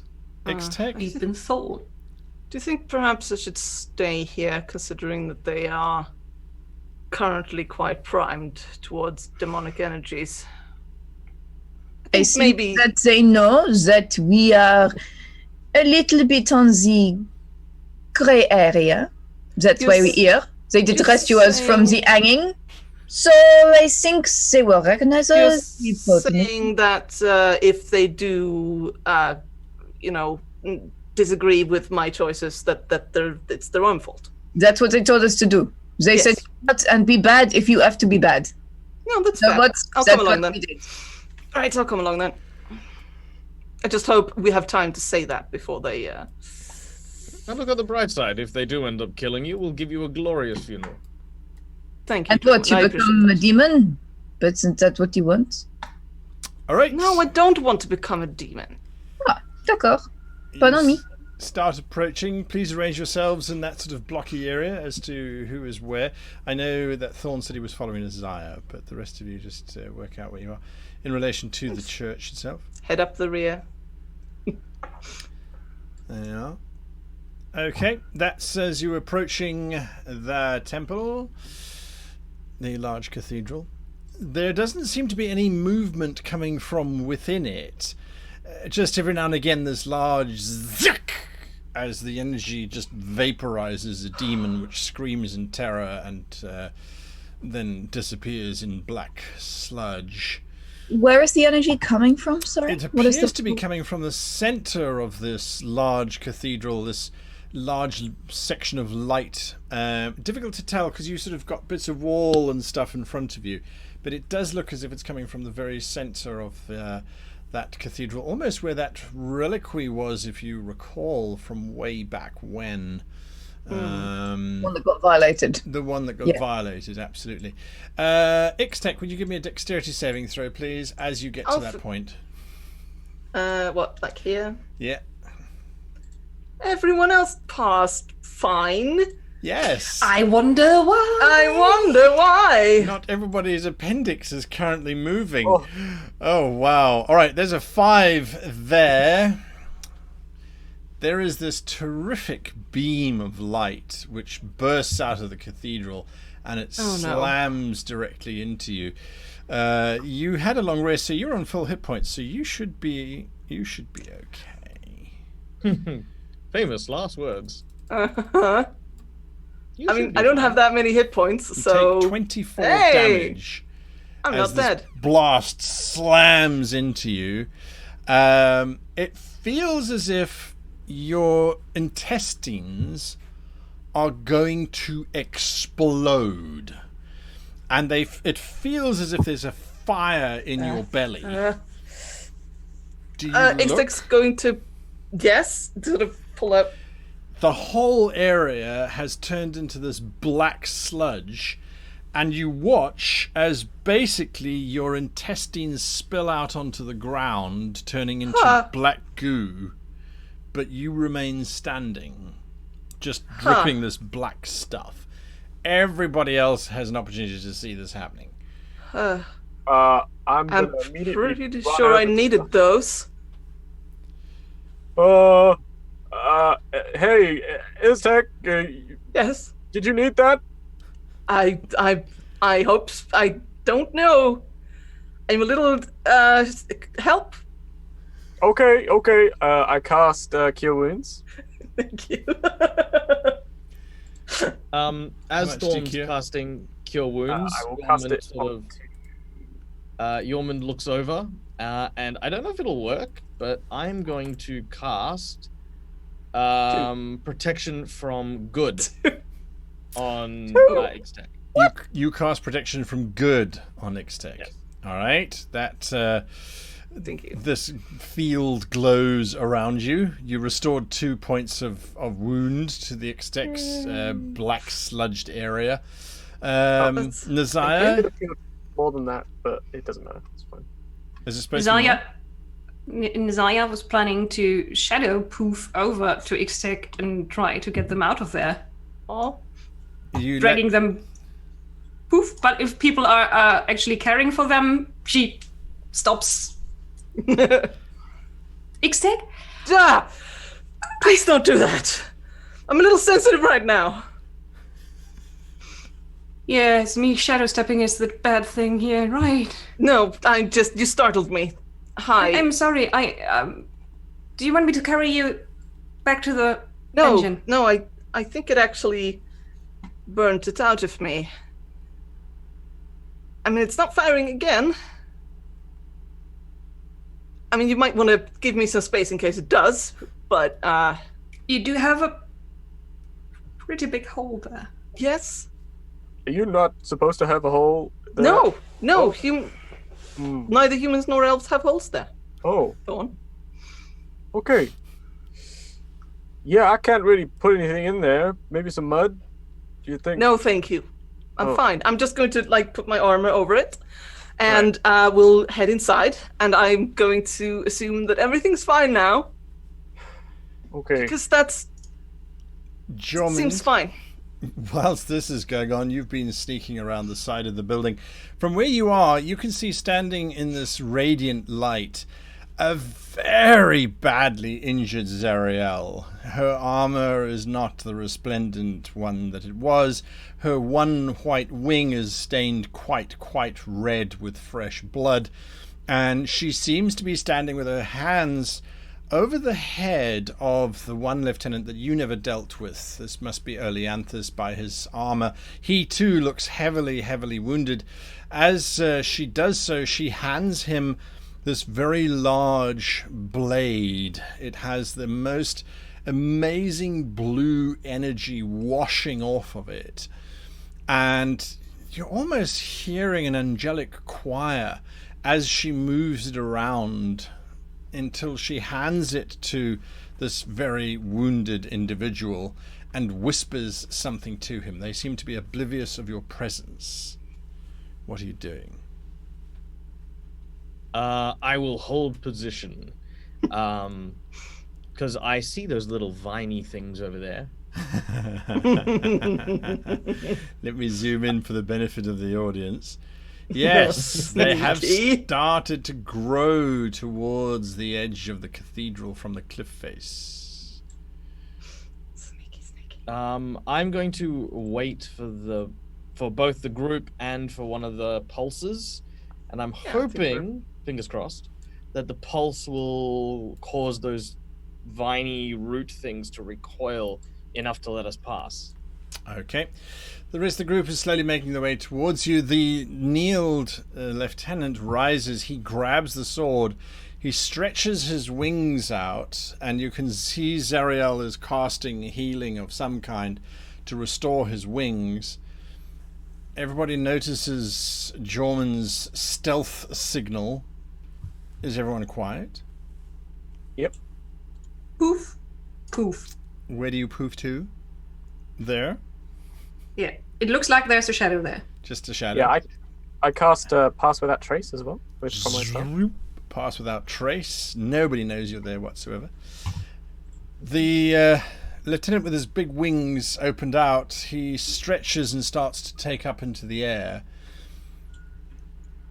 May, are you doing anything? I'm stealthing, watching. Stealthing, watching. All right. Just stealthing. Just a stealth. Stealthing. He takes up into the air and starts heading towards this very large outcropping of rock, probably 100 or maybe 150 yards higher up the volcano. What all of you can see from here, looking down the cliff face, is masses of demons. Just thousands and thousands of demons, and for some unknown reason your view is clear all the way to this blood-red river which seems to flow across the length of Avernus, and you can almost see from here things rising out of that bloody surface and starting to crawl towards this mass that has surrounded the entirety of the volcano. The winged figure lands on that plateau some distance away, 200 feet above you, and Zariel returns her attentions to looking out over the mass of demons that seems to have completely surrounded her. Unaware of what's going on. That reliquary does not fire at you again, Ixtac. Very good. May? We haven't seen Harriman yet, have we? No. As a matter of fact, it is now only Zariel that you can see here in the cathedral. I told you like 2 episodes ago that he was dead. Why don't you believe me? All right, That's so internal dialogue, I'm assuming. Yes, I'm so trustworthy, and they don't believe me. So the angel we're here to stop is the one that's just flown upwards with the sword. It would seem so. That's Lieutenant Oleanthus. Okay. Zariel is now all that's left. While I think Zariel might be an interesting target, we have neither the means nor the capacity for a direct confrontation. Without saying anything, Yormund sort of points at his eyes and then points up the mountain towards where the other angel went. Is there I see my nodding. Okay. Okay, good. Yeah. All right, we're gonna make our What are way we all pointing at? God, no. Do you say that out loud? I do, but I don't say it that quite that loudly. What are we all pointing at? Shh. All right. She does not hear you. Zeriel is pretty. Sort of Your gently men will takes start- Thorn's head and just turns it up towards where the angel went. Yeah. Oh, We're gonna start climbing. I'm gonna make my way towards where I believe we would be able to climb upwards Okay. towards the summit of the volcano Not a where problem. this landed. You guys start to climb up this mountainside. Large shocks of lightning strike down, nowhere near you, thankfully, but onto the sides of this volcano. It's still active, and you can see this huge lava flow as you continue climbing up is actually pouring out of this massive carved skull, which forms the basis of this even larger fortress. Now, from where you are, you'd realize that the fortress actually cannot possibly see this plateau that the angel has landed upon. You know he's there because there's this unnatural glow of slightly blue light where he landed. Again, that's reminiscent of the sword that you saw, Jormund. You continue to climb. You're passed without trace. Is anyone providing assistance for climbing at this moment in time? I'll provide assistance if anyone requires it. Okay. I'm gonna use my detect magic eyes to sort of keep track of, traps and flares of magical lava, and if the angel moves, All right. just anything bad. Anything? Okay. Everybody can give me an athletics check as you try and climb your way up the side. Yes, Nazar? If there's enough shadows going on, I'm just going to poof bit by bit. Ooh! There are indeed Is lots that a no? of shadows. No, there's lots of shadows going on. Jorman got a natural 20 to climb up. He is scaling that wall like the lizard he is. Ixtec slowly making progress. Thorn next to Ixtec.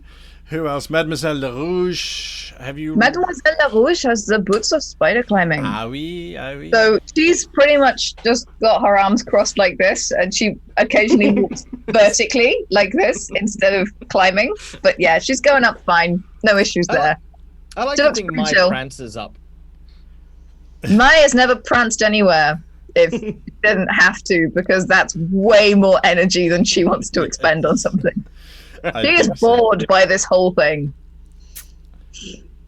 Eventually, you have climbed up to this plateau as best you can. I will just move your tokens across quickly.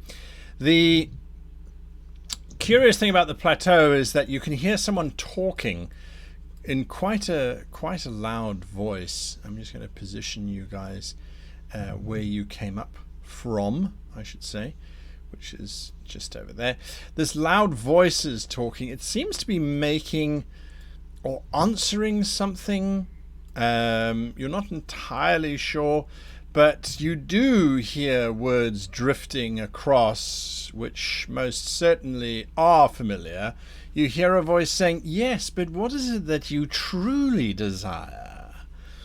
Just before you crest over the top of the cliff face onto this very small plateau. I will share it with you now, and that's what you get to see. Let me move this around so you can see where you guys popped up. So you've popped up there, and let me just bring in what you are seeing here. Intéressant. Why can I zoom out so far? That's not a good sign. Oh. It's not too big. Ah. Standing in the middle of this plateau surrounded by open lava is that warrior in plate mail, Olanthius, and standing next to him is a devil that you all recognize very clearly. Olanthius, as you crest the top, you kind of all get there at the same time. Olanthius shakes his head and actually backhands Damnifer, Oh, who nice. cringes back, looking either aroused or angry. It's always difficult to tell, before the devil eventually nods, bows, turns into flames, and disappears. Olanthus heads towards this very large statue of... Anyone can give me a religion check.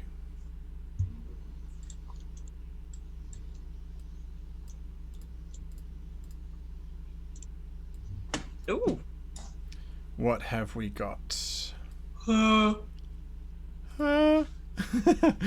Nazar, I was only ever in one temple. Everyone except Messiah. Yep, the rest of you are pretty sure. This, somehow, what it's doing down here, you have no idea, but it does look to be a gigantic statue of a dragon of some kind. What kind of dragon? It's definitely a red dragon. The gods that you know of that express themselves as red dragons, there's only one that comes to mind, and that's Reft, the god of lust, love, and self-indulgence. Why Oleanthus would be standing before it with this large sword, you're not entirely sure. He is holding the sword, looking up at the statue. What are you lot doing? Maybe we should just, go up and try to talk to him first. Wait. Agreed. Yeoman Well, will we could, stride up. What? We could try just walking up behind him and hit him in the back of the head with a stick. And Why don't you walk up behind him and ready the stick, and we'll go and try to talk to him. Okay. I have an idea. Why don't you go up and distract him? Yes. Maybe ask him what he's doing with that very nice statue there, which we should all respect. And, Before you give move too allegiance. far, hang on. Sorry, May, to interrupt you there, but keep going. I'm just seeing lots of movement happening. Yes. Ooh, things. So maybe you can go distract him and ask him about the statue particularly, because I want to know. And then maybe there will be a good moment for me to do, Of course. nice thing. Of course. I know how to distract people. Yeah, you do. Can I roll So- still? Sort of Yeah, look so back at that's her. that's what I want to find out. So, where you folks currently are, those of you that are sneaking, give me stealth rolls if you please. I'm not sneaking. Everybody gets plus 10. Yeah. Uh-oh! Oh my. Oh no! I mean, Onazaya. It's not Omai, it's Onazaya. Oh, Messiah. Crash.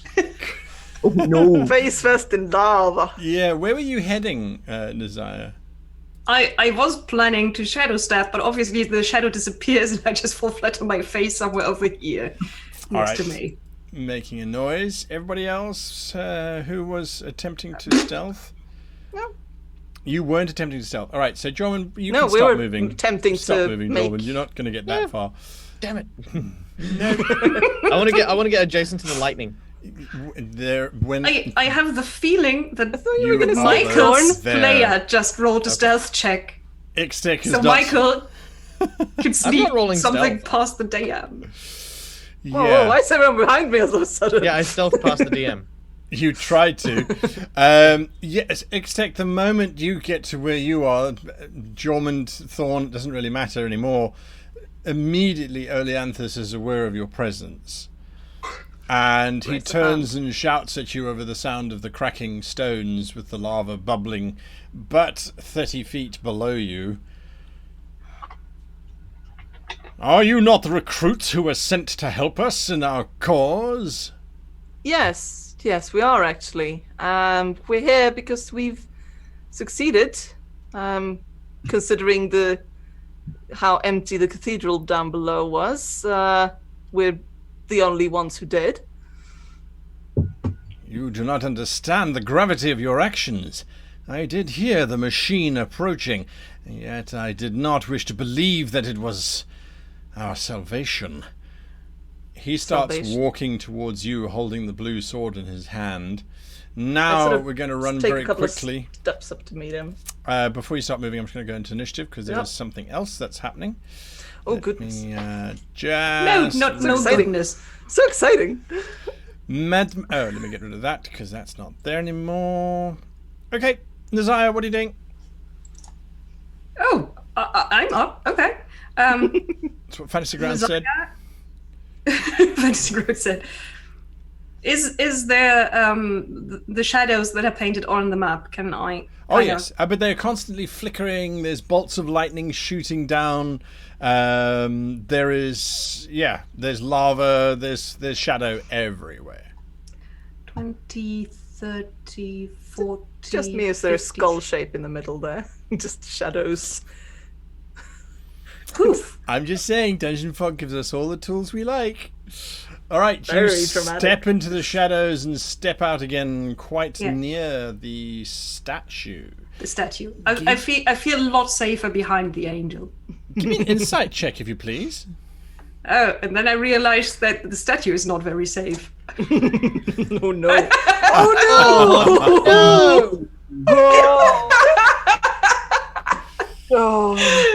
I hope everyone else is thankful for me getting all the natural ones. Oh, yeah. Meanwhile, Damnifer's somewhere going.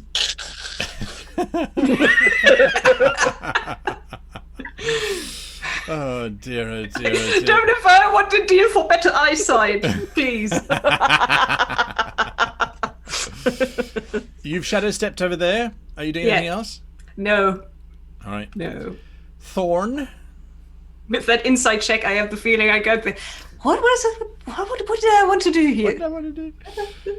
I forgot. So, Thorn imagines that because he stopped moving, the angel cannot see him. It's not a T-Rex. No, but Thorn's a trick. He's gone like. Thorn sort of freezes in the act of moving and just stares at the angel.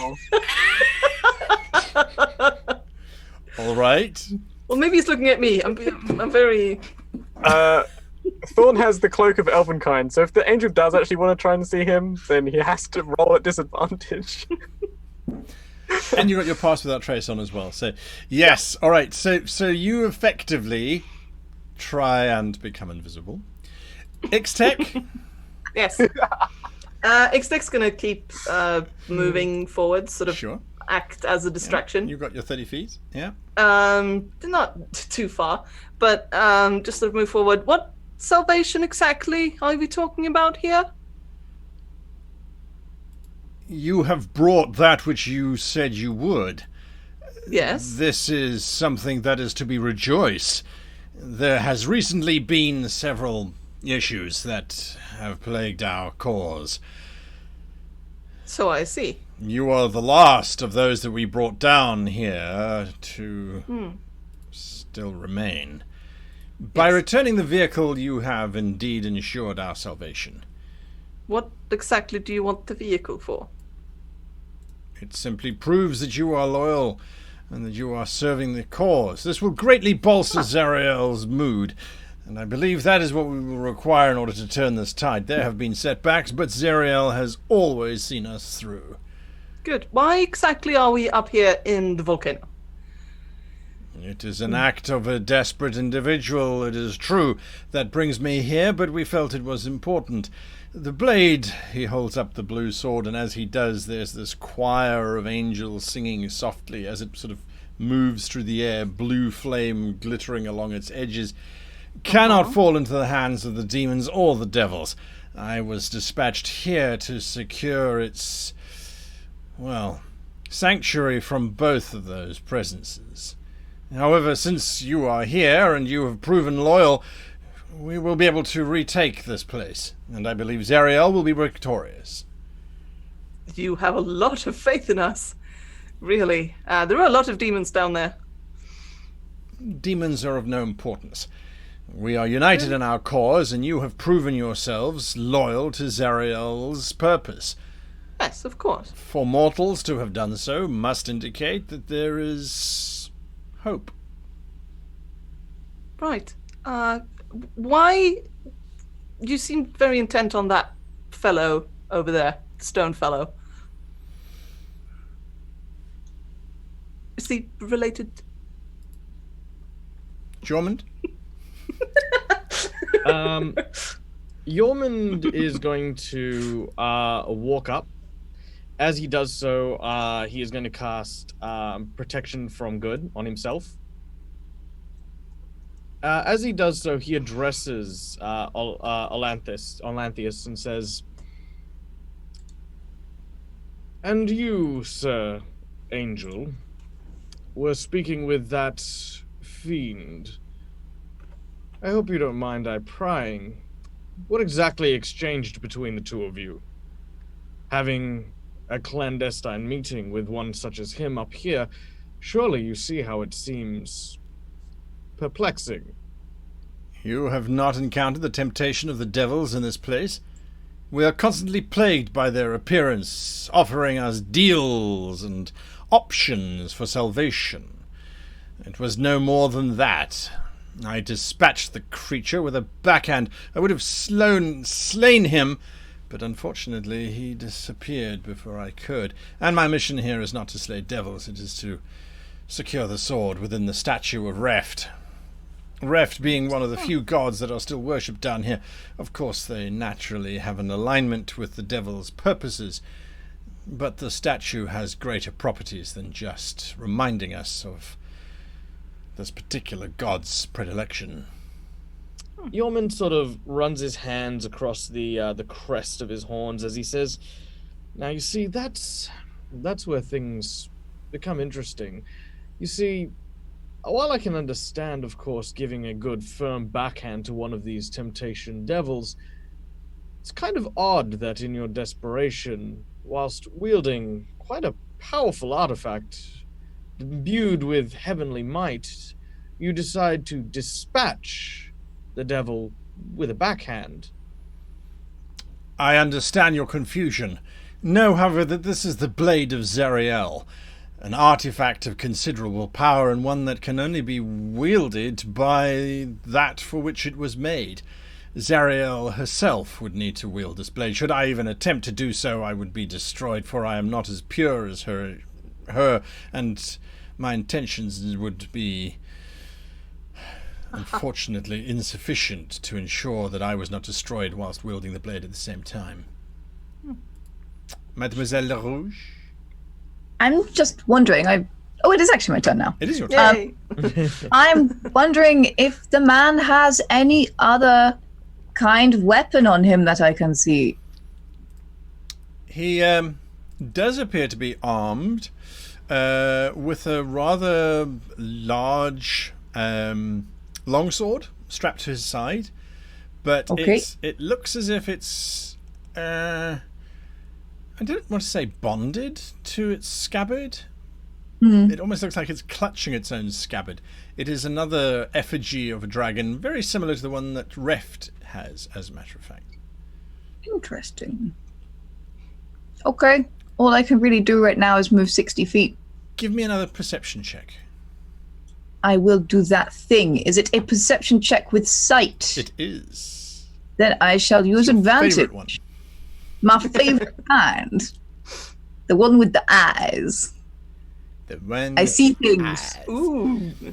You realize that although there is definitely a longsword at his side, there also appears to be a book strapped quite heavily in chain, again to his waist. And the book you would have expected to be covered in religious symbols. It looks more to be covered in arcane symbols than anything else. Oh, he's a mage. He's a wizardary. I hate them. They seem squishy, but they're so spicy. Okay, that's fine. Did I move myself? I didn't move myself. Not yet. I'm having a bit of issue with my mouse, sorry. All right. Where would you like to move to? I'm trying to go about 60 feet whilst being stealthed. So I'm going to kind of hang out 30. Yeah. with Thorn for now. All right, that's fine. About 60 feet with stealth. Do you want me to roll stealth? No, it's all right. His focus is on Ixtec on Jormund at the moment. Nazaya? Zaya tries to get line of sight to the rest of the party across the Sure, stones. you could climb. boulders, You could whatever climb up that onto is. those rocks. No, I am not climbing those things. So I can sneak up, so I can kind of look around here and then as you get to that point, you weren't stealthed. He does sort of look casually in your direction, then look back again. Hey.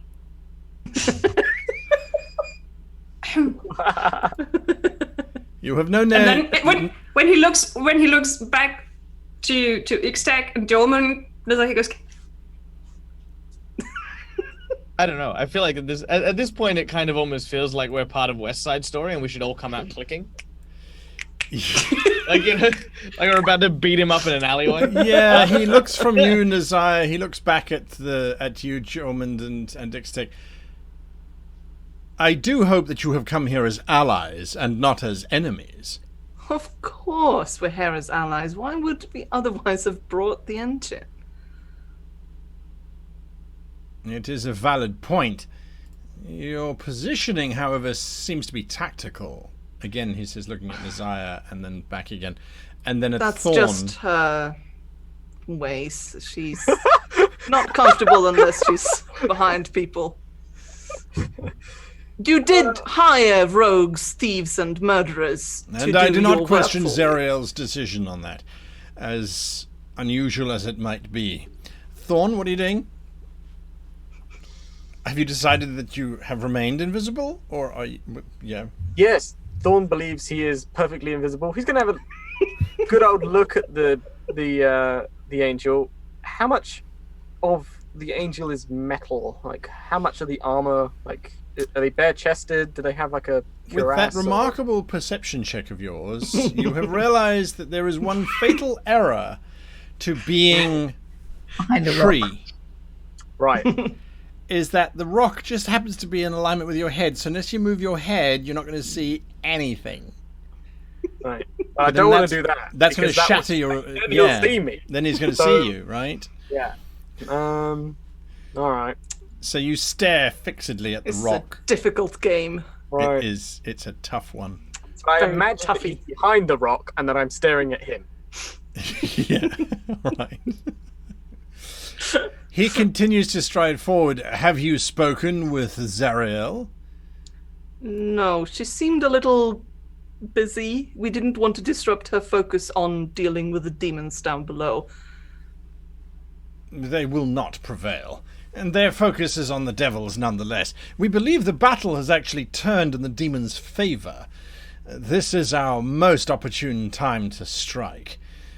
You will join me as we return then to the cathedral, and I can restore the blade to Zariel that she might now lead us in our holy retribution down here. I do have a question before we go anywhere, if I may.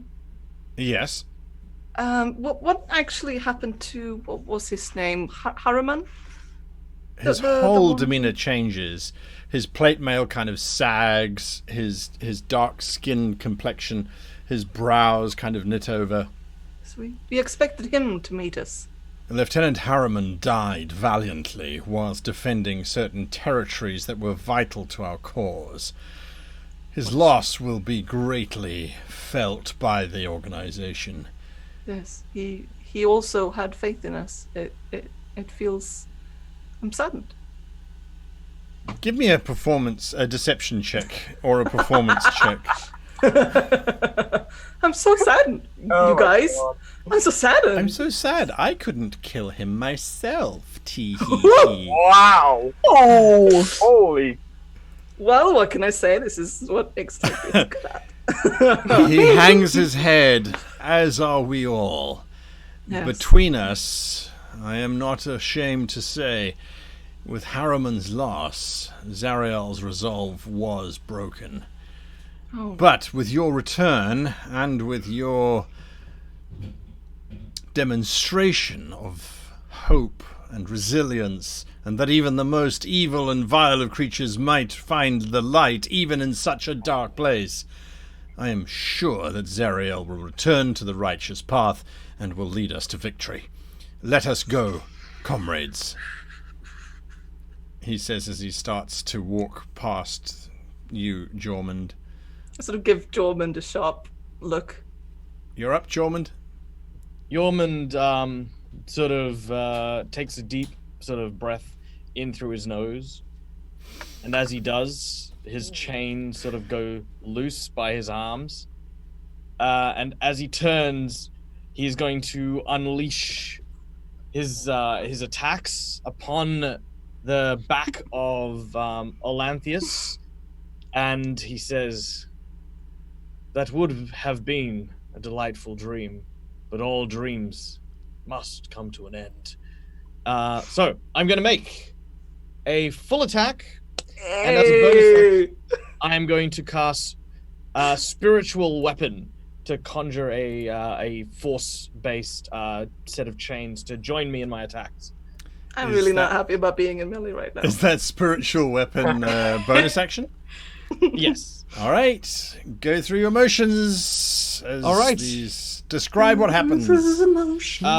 So as he turns backwards, the first chains sort of create this sort of X-shaped cross as he flicks the chains forward and then outwards. And then as he stretches his hands outwards, he slams his hands together, which creates the force chain that sort of slithers out, almost like a serpent, stabbing into the center of his back, between his wings. The idea is I'm going to try and damage his wings enough that he won't be able to take flight. Okay. That's the goal. Strike with all of your hatred. So, primer. oh no, that is a miss. Bounces off Do I of have his advantage plate mail. Oh, do I have advantage if he's unaware of the attack? Bounces off of his plate mail. Damn. Okay.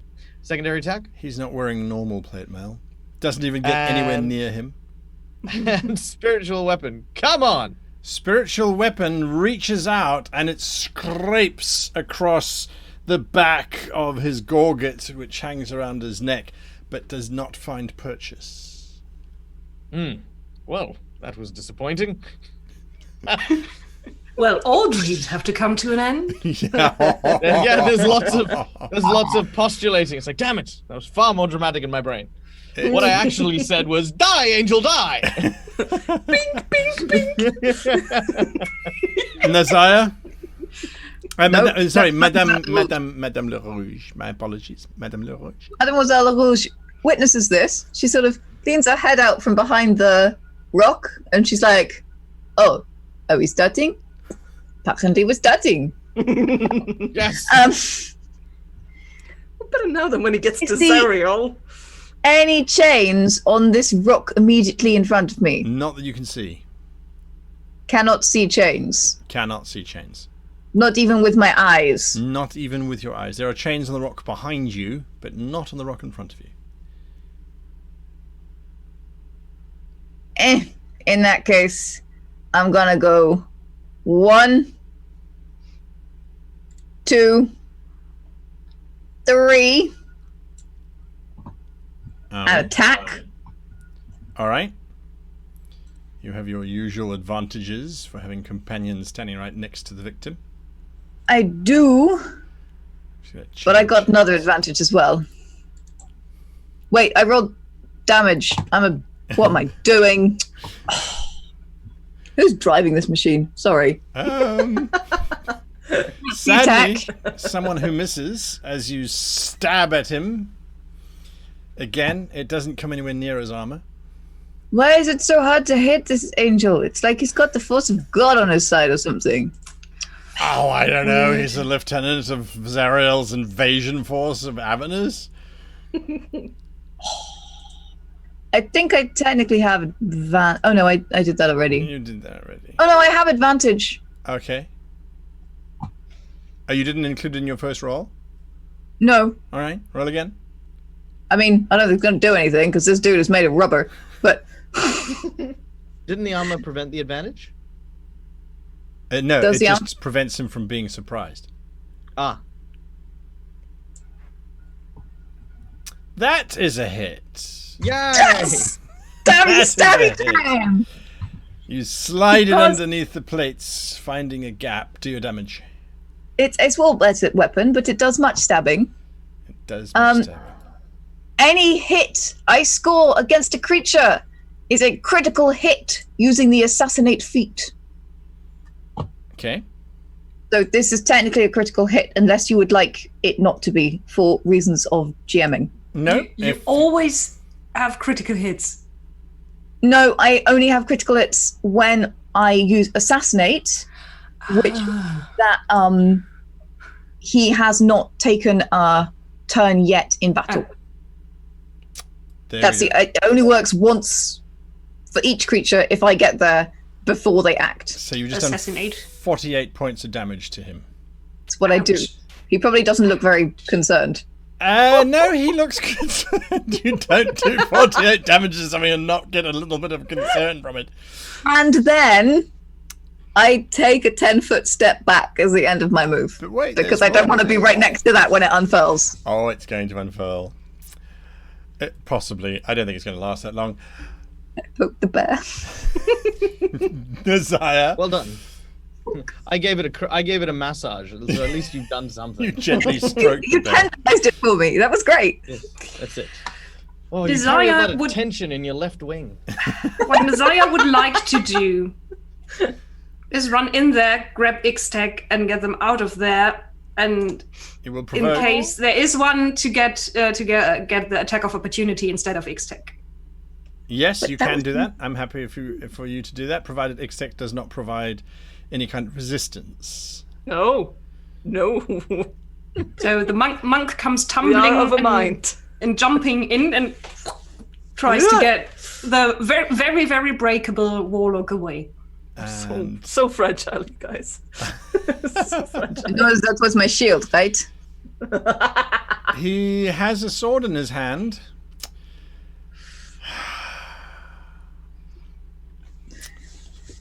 Is he going to use it? Do it. Do it.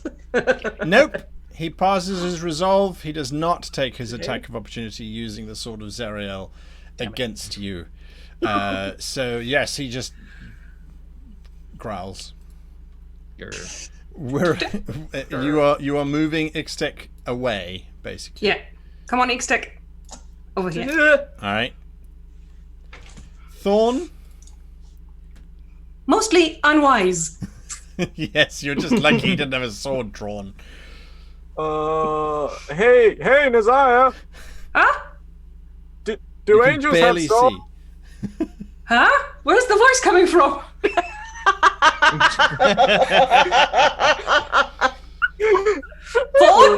Thorn? Are there any small crawling creatures around here?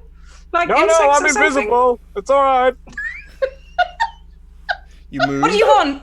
I'm invisible. Do angels have souls? I have no idea. I never met one Do before I know we if came angels here. have souls? Ixtec, you do, and yes, they do. It's a different type of soul, but yes, they do have them. Yes, they do. Oh. How's that important? Well, I kind of don't want to kill him. Put him in the ring. Are you doing when you put him anything in a car. else? Kind of depends on Nazaya's answer. Come Oh, again. yeah, What- I yelled the answer that he has a soul. yeah. He's waiting for the you answer said on. he has a soul, and I said Yes. I kind of don't want to kill him then. All right, yeah. Fine. I don't want to kill him either. Just help some other way then. Oh, I look down at Ixtec. Really? okay. Thorn kind of goes, okay, and summons 4 giant goats. All right.